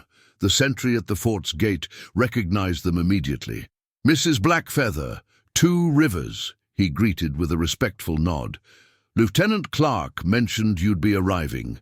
Captain Reynolds requests your presence at headquarters as soon as you're settled." The deference in the young soldier's manner represented a subtle shift from previous visits. Before, Sarah had been treated with the polite condescension often directed toward frontier women, while Two Rivers had encountered the wary respect afforded to native scouts, useful but never fully trusted. Now, their actions had earned them recognition beyond these limiting categories. "Please inform the captain we'll report directly to headquarters," Sarah replied, guiding her mare through the gate as Two Rivers followed on his pinto stallion. The fort's interior bustled with unusual activity. Beyond the normal complement of soldiers and support personnel, Sarah noted several men in formal attire that marked them as government officials rather than military officers. A group of journalists huddled near the commissary, their Eastern clothing and eager expressions identifying them as recent arrivals, drawn by rumors of significant developments. "Washington has taken interest," Two Rivers observed quietly. "Those men near the headquarters building carry the manner of federal judges." Sarah nodded, recognizing the implications.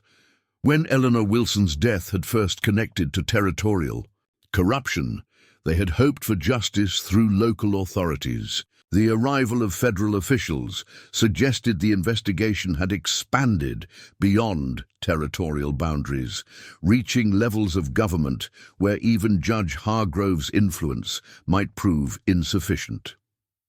As they dismounted at the headquarters building, Martha Wilson emerged from the doorway. The past 3 days had clearly been demanding. Fatigue shadowed her eyes, though her posture remained determinedly upright.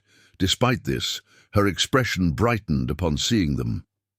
"You made it," she greeted, clasping Sarah's hand warmly before acknowledging Two Rivers with equal respect. "The timing is perfect. The Federal Commission is reviewing all evidence this morning."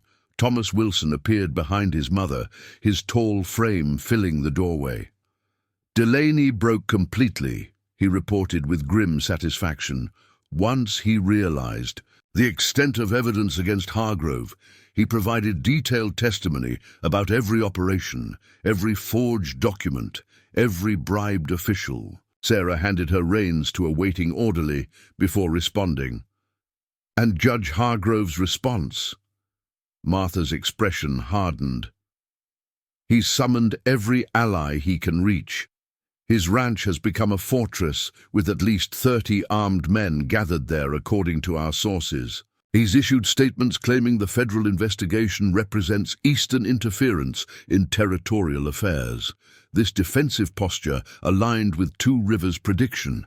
Hargrove was attempting to transform legal accountability into a political conflict, hoping to rally territorial interests against federal authority. It was a strategy that had worked effectively in previous disputes. "The officials inside are discussing whether to issue an arrest warrant," Thomas added. "Captain Reynolds, advocates sending a full military detachment to serve it, given Hargrove's show of force." Two Rivers considered this tactical challenge with the expertise developed through years of military operations. 30 armed defenders in a prepared position would make direct confrontation costly, he observed, even with military support. Captain Reynolds himself appeared in the doorway, interrupting their conversation. The weathered officer had commanded Fort Laramie for 3 years, developing a reputation for strict fairness in handling the territory's complex conflicts. "Mrs. Blackfeather, Two Rivers," he greeted them with formal courtesy. "Your timing is excellent. The Commission has requested your presence to provide context for the documentation you supplied." Inside headquarters, the captain's office had been transformed into an impromptu hearing room. A long table dominated the center, behind which sat 3 men whose bearing and attire marked them as senior officials. Maps of the territory covered one wall, with red pins marking properties connected to disputed land claims. Documentation filled several wooden crates stacked along another wall, the accumulated evidence against Judge Hargrove and his associates. The central figure at the table, a silver-haired man with penetrating eyes, studied Sarah and Two Rivers. As they entered, "Mrs. Sarah Blackfeather and Two Rivers, formerly Scout Two Rivers of the 5th Cavalry," he acknowledged, consulting a document before him. "I'm Judge Hollister, heading this federal commission investigating corruption in Wyoming. Land Office operations." The name confirmation immediately placed him in context. Father of Eleanor Wilson's fiancée, with both personal and professional interest in seeing justice served. Flanking him were another federal judge and a representative from the Department of the Interior, both watching the new arrivals with evident curiosity. "Your documentation has proven invaluable," Hollister continued, "particularly when corroborated by the Wilson evidence and Delaney's subsequent testimony. However, several questions remain regarding the pattern of harassment directed at homesteaders who refused to surrender their claims." Sarah stepped forward with the confidence of someone who had prepared meticulously for this moment. "My husband and I maintain detailed records of every incident across the territory for the past 3 years," she explained. "The pattern clearly shows targeted violence against specific properties that blocked proposed railroad routes or contained valuable resources." Two Rivers remained silent but attentive, his presence beside Sarah communicating their partnership more effectively than words. Judge Hollister noted this dynamic with apparent approval before continuing his questioning. These records indicate Judge Hargrove's involvement extended beyond land fraud into orchestrating violence against legitimate claimants. Can you elaborate on the connection between his judicial authority and these criminal activities? For the next hour, Sarah presented their evidence methodically, demonstrating how Hargrove had systematically abused his position to undermine legitimate claims while facilitating fraudulent ones. Two Rivers contributed precise details about tactical patterns in the raids, identifying connections that only someone with military experience would recognize. Martha and Thomas Wilson added their own testimony, creating a comprehensive picture of corruption that had evolved from bureaucratic manipulation into organized violence when legal methods proved insufficient. As the session concluded, Judge Hollister conferred briefly with his colleagues before addressing the room. Based on the evidence presented, this commission has determined that sufficient grounds exist to issue federal warrants for Judge Samuel Hargrove and 7 associates on charges of land fraud, obstruction of justice, and conspiracy to commit murder. The formal declaration represented a significant victory, yet everyone present recognized that papers alone would not resolve the situation. Hargrove's fortified ranch and assembled defenders presented a practical challenge that legal authority alone couldn't overcome. Captain Reynolds addressed this reality directly. Judge Hollister, I must advise that serving these warrants at Hargrove's current location would likely result in significant casualties. Intelligence reports indicate at least 30 armed men have gathered at his ranch, with defensive positions established around the perimeter. The federal judge considered this assessment with the gravity it deserved. I have no desire to precipitate bloodshed, Captain. However, allowing a federal judge to openly defy lawful warrants creates an unacceptable precedent. What alternatives might exist? An uncomfortable silence filled the room as those present contemplated the limited options. Direct military action risked a bloodbath that would divide the territory along political lines. Delay might allow Hargrove to escape to friendlier jurisdictions. Neither approach served justice effectively. Two Rivers, who had remained largely silent during the formal testimony, finally spoke. There may be another approach, he suggested, his deep voice drawing immediate attention. One that separates Hargrove from his defenders without direct confrontation. Judge Hollister gestured for him to continue, clearly intrigued by the possibility of a solution that avoided bloodshed. Two Rivers moved to the map on the wall, his finger tracing routes around Hargrove's ranch. The judge has gathered hired guns to protect him, but such men follow self-interest rather than loyalty, he explained. Their allegiance depends on 3 factors: payment, confidence in victory, and belief they fight for the stronger side. Sarah immediately understood her husband's line of thinking. If these men realize they're opposing federal authority rather than territorial disputes, many will reconsider their position, she added, especially when they understand the consequences extend beyond Wyoming's boundaries.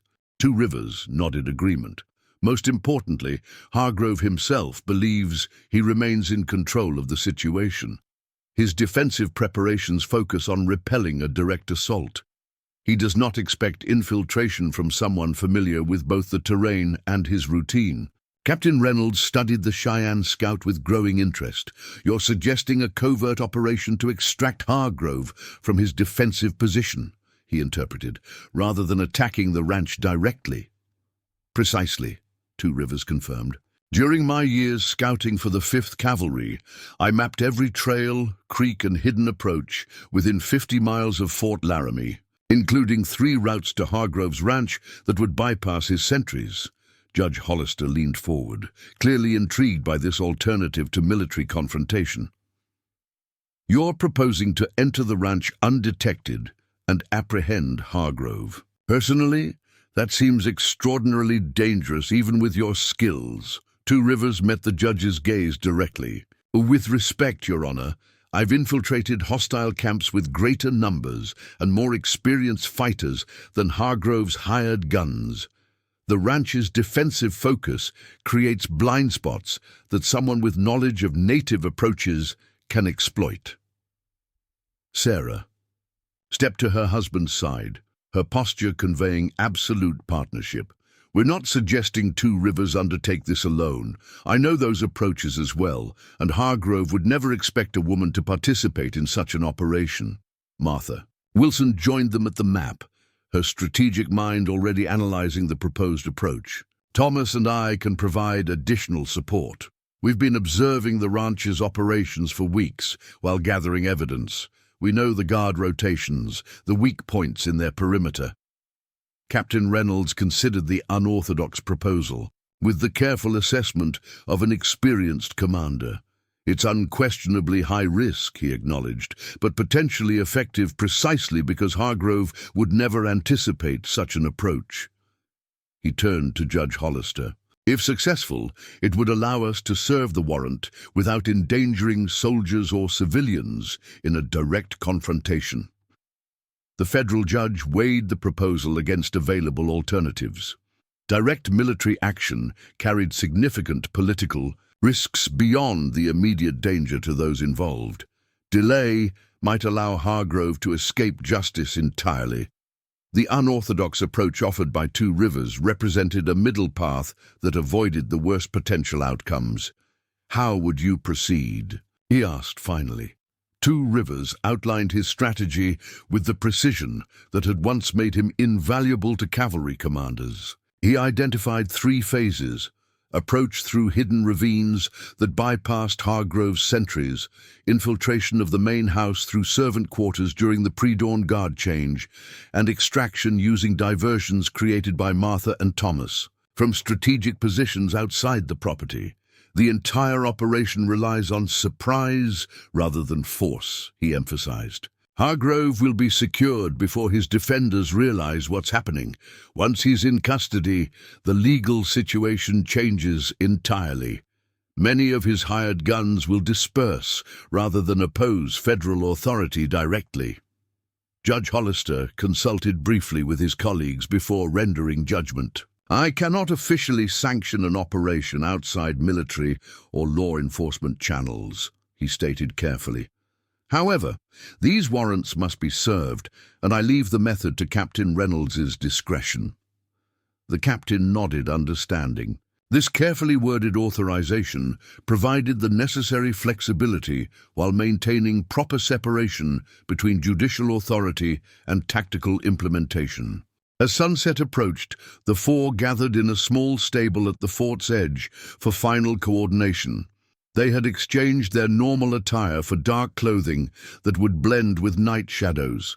Two Rivers carried minimal equipment: a hunting knife, a cavalry revolver, and a coil of rope. Sarah had similar armament plus her small medical kit. The Wilsons would provide perimeter security and diversions if needed, each armed with rifles and signaling equipment. Remember, our objective is extracting Hargrove with minimal confrontation, Two Rivers emphasized as they reviewed the plan one final time. We succeed through movement and surprise, not direct engagement with his defenders. Martha Wilson checked her watch, a gold timepiece that had belonged to her father and now served their tactical coordination. We have approximately 4 hours before the moon sets completely. That's our window to approach the ranch undetected. Sarah secured her hair beneath a dark cap, her movements efficient and purposeful. Once inside, we prioritized locating Hargrove. According to the servant's information Captain Reynolds obtained, he sleeps in the main bedroom on the 2nd floor, eastern side. Thomas completed his own preparations, loading extra ammunition into pouches at his belt. I'll maintain observation, of the northern approach, while Mother watches the main gate. Any attempt to pursue after extraction will pass through one of those points. The plan balanced boldness with pragmatism, leveraging their unique combination of skills against Hargrove's more conventional defenses. Two Rivers' lifetime of moving unseen through hostile territory, Sarah's steady nerve and medical knowledge, Martha's strategic thinking, and Thomas's youthful strength created a team unlike anything Hargrove would anticipate. Captain Reynolds entered the stable, his expression solemn as he surveyed their preparations. The federal judges have completed all necessary paperwork. Once Hargrove is in custody, the legal proceedings can begin immediately. He hesitated before adding, "I've arranged for a detachment of 12 men to be stationed at Cottonwood Creek, approximately 2 miles from the ranch. If you require assistance, fire 3 shots in rapid succession." The provision of military backup remained unofficial, a commander's precaution rather than formal authorization. Everyone understood the delicate balance required in this operation, where success depended on remaining outside the expected patterns of military or law enforcement action. "We'll return with Hargrove before dawn," Two Rivers stated with quiet confidence. It wasn't bravado, but rather the calm assurance of someone who had accomplished more challenging missions during his years as a scout. As the 4 mounted their horses and prepared to depart through the fort's western gate, Sarah caught Martha Wilson studying Two Rivers with thoughtful attention. "You're remembering what Eleanor wrote about him in her letters," Sarah observed quietly. Martha nodded. She described him as a man who moves between worlds with exceptional grace, serving as a bridge rather than choosing sides. "I see now what she meant." The observation captured something essential about Two Rivers' unique position in the territory's complex web of relationships. Neither fully embraced by white society nor remaining exclusively within Cheyenne traditions, he had created his own path, one that allowed him to navigate both worlds while maintaining core principles that transcended cultural boundaries.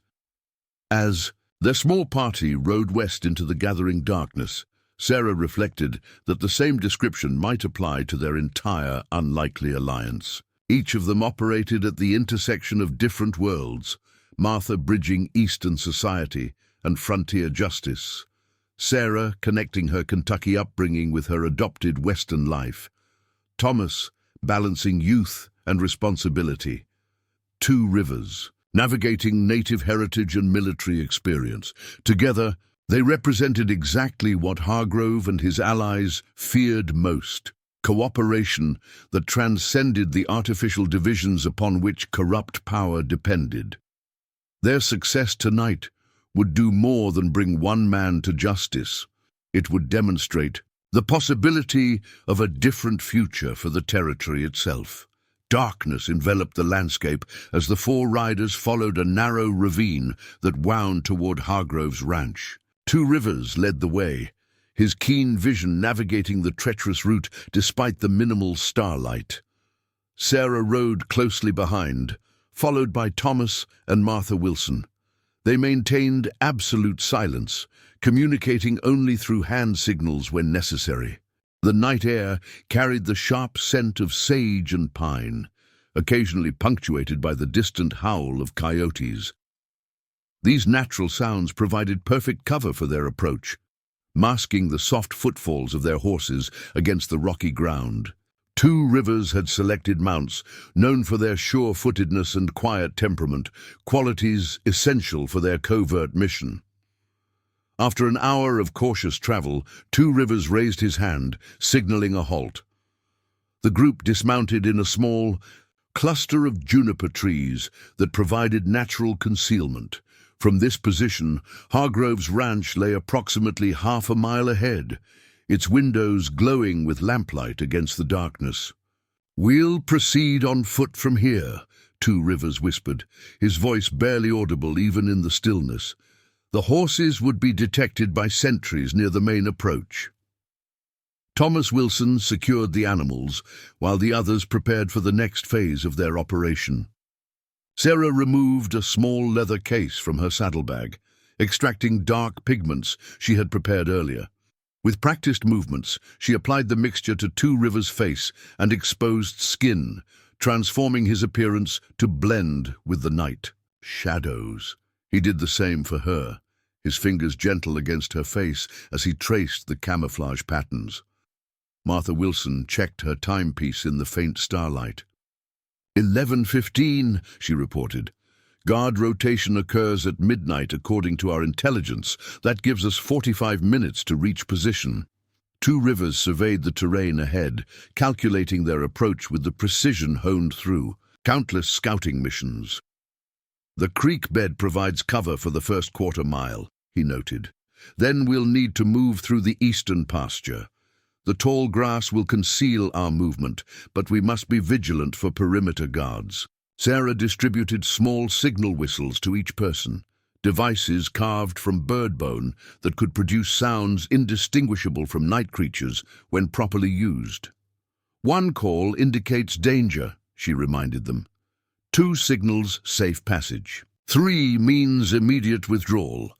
The group separated according to their established plan. Martha and Thomas would circle to the western side of the property, positioning themselves near the main road to monitor guard movements and create diversions if necessary. Meanwhile, Sarah and Two Rivers would approach from the east, utilizing a dry creek bed that led directly to the servant quarters attached to the main house.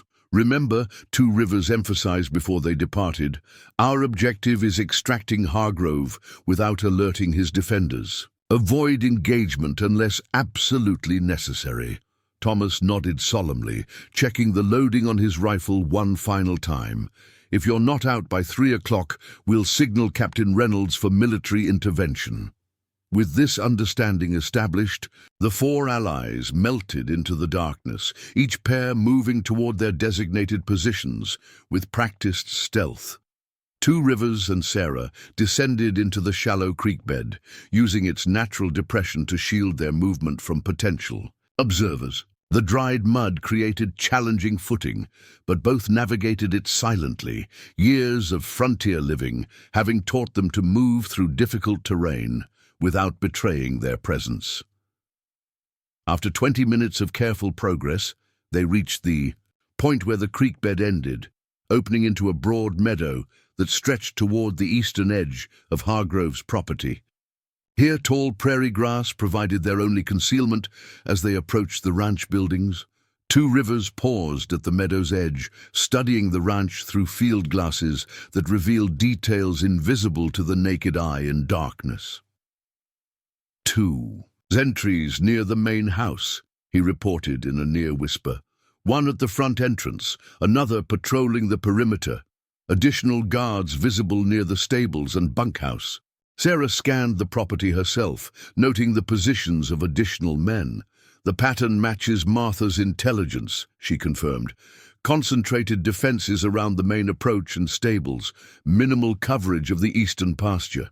This deployment reflected Hargrove's assumption that any threat would come as a direct assault rather than covert infiltration, a tactical error that created the opportunity they now exploited. The judge had prepared for military action or official law enforcement, not for experienced scouts using native approaches. Two Rivers identified their next phase of movement. We'll approach in stages, using the shadow line created by the moon's position. Move only when the clouds pass across the stars. For the next 30 minutes, they advanced through the meadow, using this precisely timed approach, freezing in place when starlight illuminated the landscape, moving swiftly during moments of deeper darkness. The technique required extraordinary patience and awareness, qualities both had developed through years of frontier survival. By midnight, they had reached the eastern edge of the ranch compound. The servant quarters, a simple wooden structure, attached to the main house, stood less than 50 yards away. Between their position and this objective lay an open space illuminated by a lantern hanging from the porch eave. Two Rivers studied the guard positions once more, waiting for the midnight rotation. On schedule, the sentry near the main house, walked toward the bunkhouse to wake his replacement. This precisely timed gap in coverage provided their window of opportunity. "Now," Two Rivers whispered, and they moved simultaneously across the open ground, their dark-clad figures nearly invisible against the shadowed landscape. They reached the side of the servant quarters without detection, pressing against the rough wooden wall as Two Rivers examined the small window. As expected, it was unlatched. Ranch workers often left these openings accessible for air circulation during the warm seasons. He lifted the frame silently, creating an opening barely large enough for a person to slip through. Sarah went first, her slender form passing through the narrow gap with practiced ease. Two Rivers followed, his movements controlled and deliberate despite his larger frame. They found themselves in a small storage room adjoining the kitchen, exactly as Martha's intelligence had indicated. The servant quarters were silent at this hour, the kitchen staff having retired to their sleeping rooms on the opposite side of the building. A single oil lamp burned low on the central table, providing just enough illumination for them to navigate without risking collision with the numerous pots and implements hanging from ceiling hooks. Sarah moved to the connecting door that led to the main house, pressing her ear against the wooden panel to detect any movement beyond. After confirming silence, she tested the latch carefully, finding it unlocked as expected. The household staff typically maintained access between sections. For early morning food preparation, Two Rivers consulted the crude floor plan Martha had sketched, based on information from a former servant. Hargrove's bedroom lies on the second floor, eastern corner. The main staircase would expose us to any guards inside, but there's a service stairway through the pantry. They moved through the kitchen with extraordinary care, avoiding the creaking floorboard near the hearth that Sarah had identified during their approach. The pantry door stood partially open, revealing the narrow wooden staircase beyond, a tight passage used by servants to access the upper floors without disturbing the household's main areas. At the top of these stairs, they paused to listen for any sound indicating guards posted inside the house.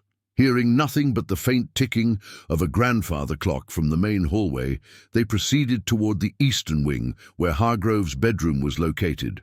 The upper hallway featured several doors, all closed except one that stood slightly ajar near the end of the corridor. A thin line of lamplight spilled from this opening, suggesting occupation despite the late hour. Two Rivers approached silently, peering through the narrow gap to confirm their target's location. Judge Samuel Hargrove sat at a massive oak desk, his attention focused on documents spread before him. The judge appeared considerably different from his public persona, his normally imposing figure now stooped with fatigue, his expression revealing the strain of his deteriorating circumstances. A half-empty whiskey decanter stood at his elbow, suggesting he sought courage through artificial means. "If we're to proceed, timing becomes essential," Reynolds noted. "How soon could you be ready?" Two Rivers and Sarah exchanged a brief glance of silent communication. "Tonight," he answered. "Moving under darkness provides the greatest advantage. The new moon makes visibility poor for sentries, while actually aiding those who know the terrain intimately."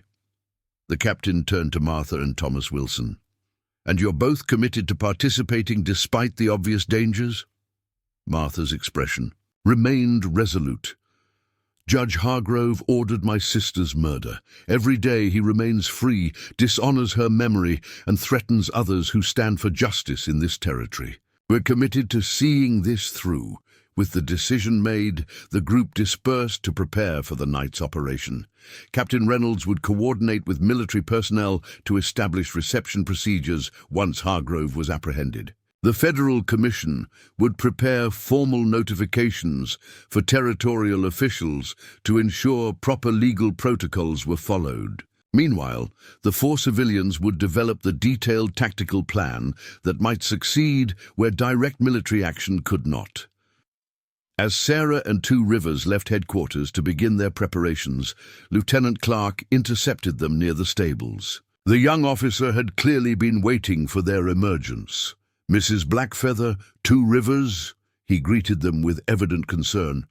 "I've just received intelligence you should know immediately.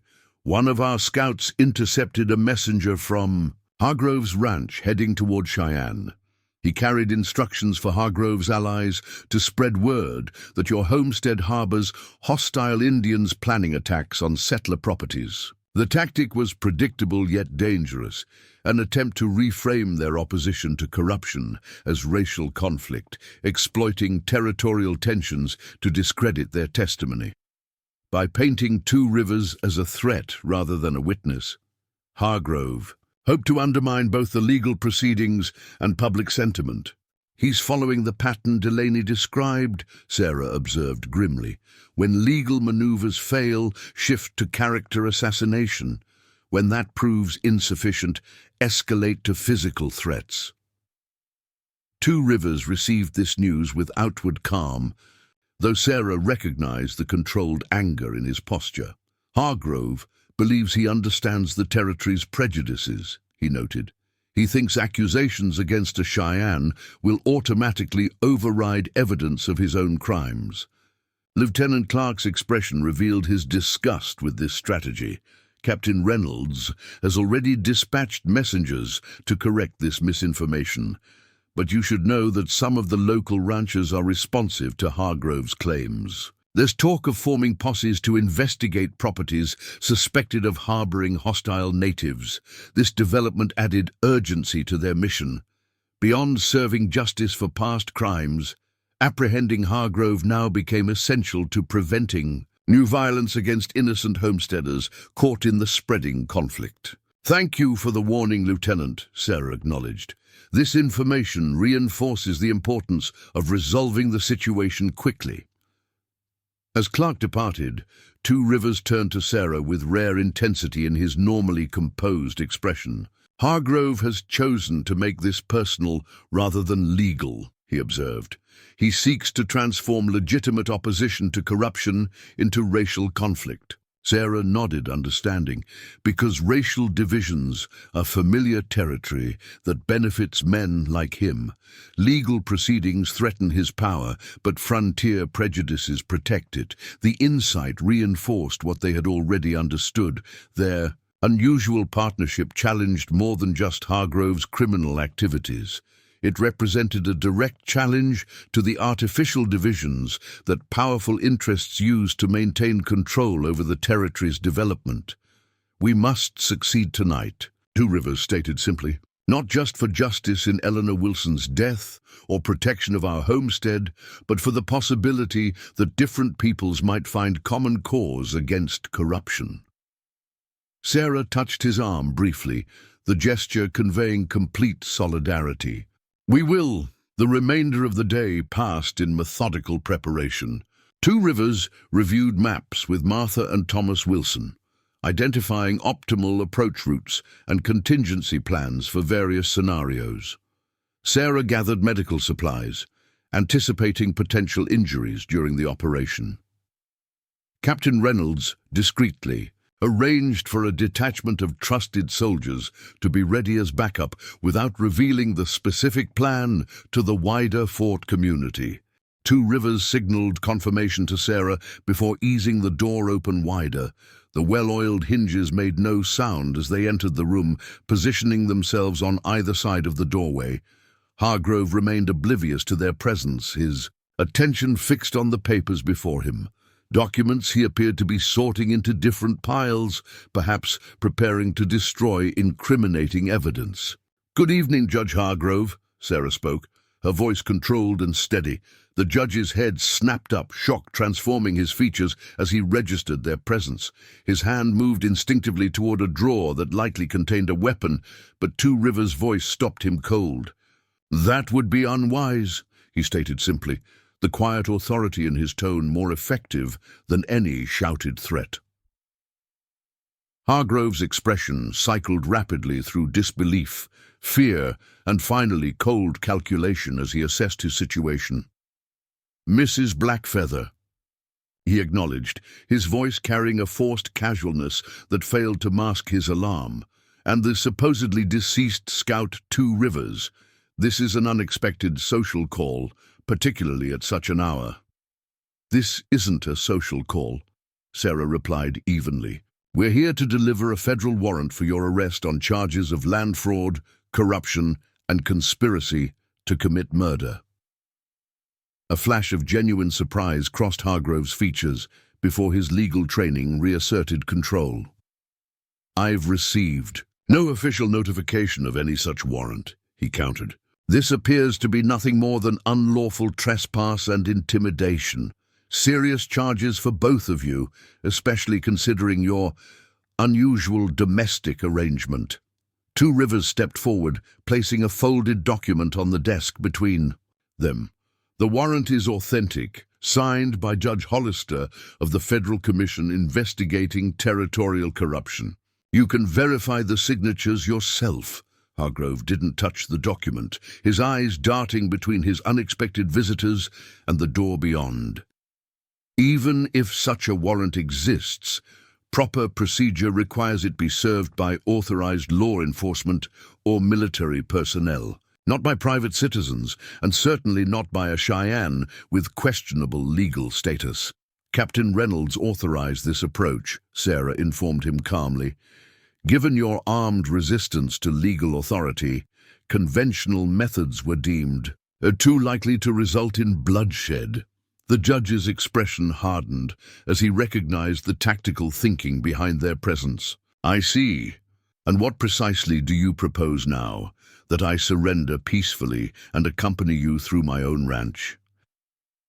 Past 3 months after Judge Hargrove's arrest, Sarah stood on the porch of their homestead, watching the autumn wind scatter golden leaves across the valley. The territorial landscape had transformed with the changing season, much as the territory itself had begun transforming in the wake of the federal investigation. "Riders approaching," 2 Rivers noted from his position near the woodpile. His tone carried no alarm. These visitors were expected. Sarah shielded her eyes against the afternoon sun, identifying the familiar figures of Martha and Thomas Wilson, along with Lieutenant Clark. The trio had sent word 3 days earlier that they would be bringing important news from Fort Laramie. "The kettle's already on," she responded, smoothing her apron with a gesture that belonged to her role as homesteader rather than the strategic operative she had proven herself to be during the confrontation with Hargrove. 2 Rivers set aside his axe and moved to stand beside her, the quiet solidarity of their partnership evident in how they naturally positioned themselves. Together yet independent, each strong in their own right while creating something more powerful through their union. The riders dismounted in the yard, Martha Wilson's expression revealing satisfaction before she even spoke. "It's official," she announced, holding up a sealed document. "The federal court has ruled on Hargrove's case, guilty on all counts, with full forfeiture of properties acquired through fraud." Thomas helped Lieutenant Clark unload several packages from their horses. "The commission asked us to deliver these personally," he explained. "Official recognition of your homestead's boundaries, with federal protection status that supersedes territorial authority." Clark approached with formal dignity, extending another document toward 2 Rivers. "And this, sir, is long overdue. Official recognition of your service record with the 5th Cavalry, including back pay and pension that was incorrectly withheld." 2 Rivers accepted the paper with an unreadable expression, though Sarah detected the subtle tension in his shoulders that signaled deep emotion carefully controlled. For years, the Army had denied his service record after his supposed death, erasing 2 decades of loyalty and sacrifice with bureaucratic efficiency. "There's more," Martha continued, as they gathered around the kitchen table, accepting cups of coffee from Sarah. "Judge Hollister has been appointed permanent head of the Territorial Land Commission. His first action was invalidating 47 fraudulent claims connected to Hargrove's operation." "And Delaney?" Sarah inquired, thinking of the man whose Raid on their homestead had initiated this chain of events. 15 years hard labor, Clark reported, reduced from hanging due to his cooperation. Cooper and Fletcher received similar sentences. The conversation continued as they shared updates on the territorial changes following Hargrove's downfall. Several corrupt officials had resigned rather than face investigation. The railroad interests had modified their proposed routes to respect legitimate land claims. Most significantly, a new territorial code explicitly protected property rights, regardless of the owner's background, a direct repudiation of the prejudices Hargrove had exploited. As evening approached, Martha produced a newspaper from her saddlebag. "You should see this," she said, spreading the pages on the table. "It's being published in every major Eastern paper." The headline read, "Justice on the Frontier: How a Remarkable Partnership Exposed Territorial Corruption." Beneath it ran an artist's rendering of Sarah and Two Rivers standing before their cabin, dignity and determination evident in their portrayed faces. "The governor insisted on making your story public," Martha explained. "Says it demonstrates that the territory is establishing true rule of law, not just frontier justice." Two Rivers studied the article with measured interest. "They've emphasized certain elements while overlooking others," he observed, noting how the writer had romanticized their defense against Delaney, while saying little about the systematic discrimination that had made their homestead vulnerable in the first place. "Stories become simplified in the telling," Sarah acknowledged, "but perhaps the essential truth remains that different peoples working together can accomplish what neither could achieve alone." As twilight deepened across the valley, their visitors prepared to depart for town. Before mounting his horse, Lieutenant Clark addressed them with uncharacteristic hesitation. "Captain Reynolds asked me to convey an unofficial inquiry," he began. "The Army is establishing a new approach to territorial security, employing civilian scouts with deep knowledge of local conditions, positions that would value diverse perspectives." The invitation hung in the air between them, an opportunity to formalize the role they had already demonstrated during the Hargrove operation.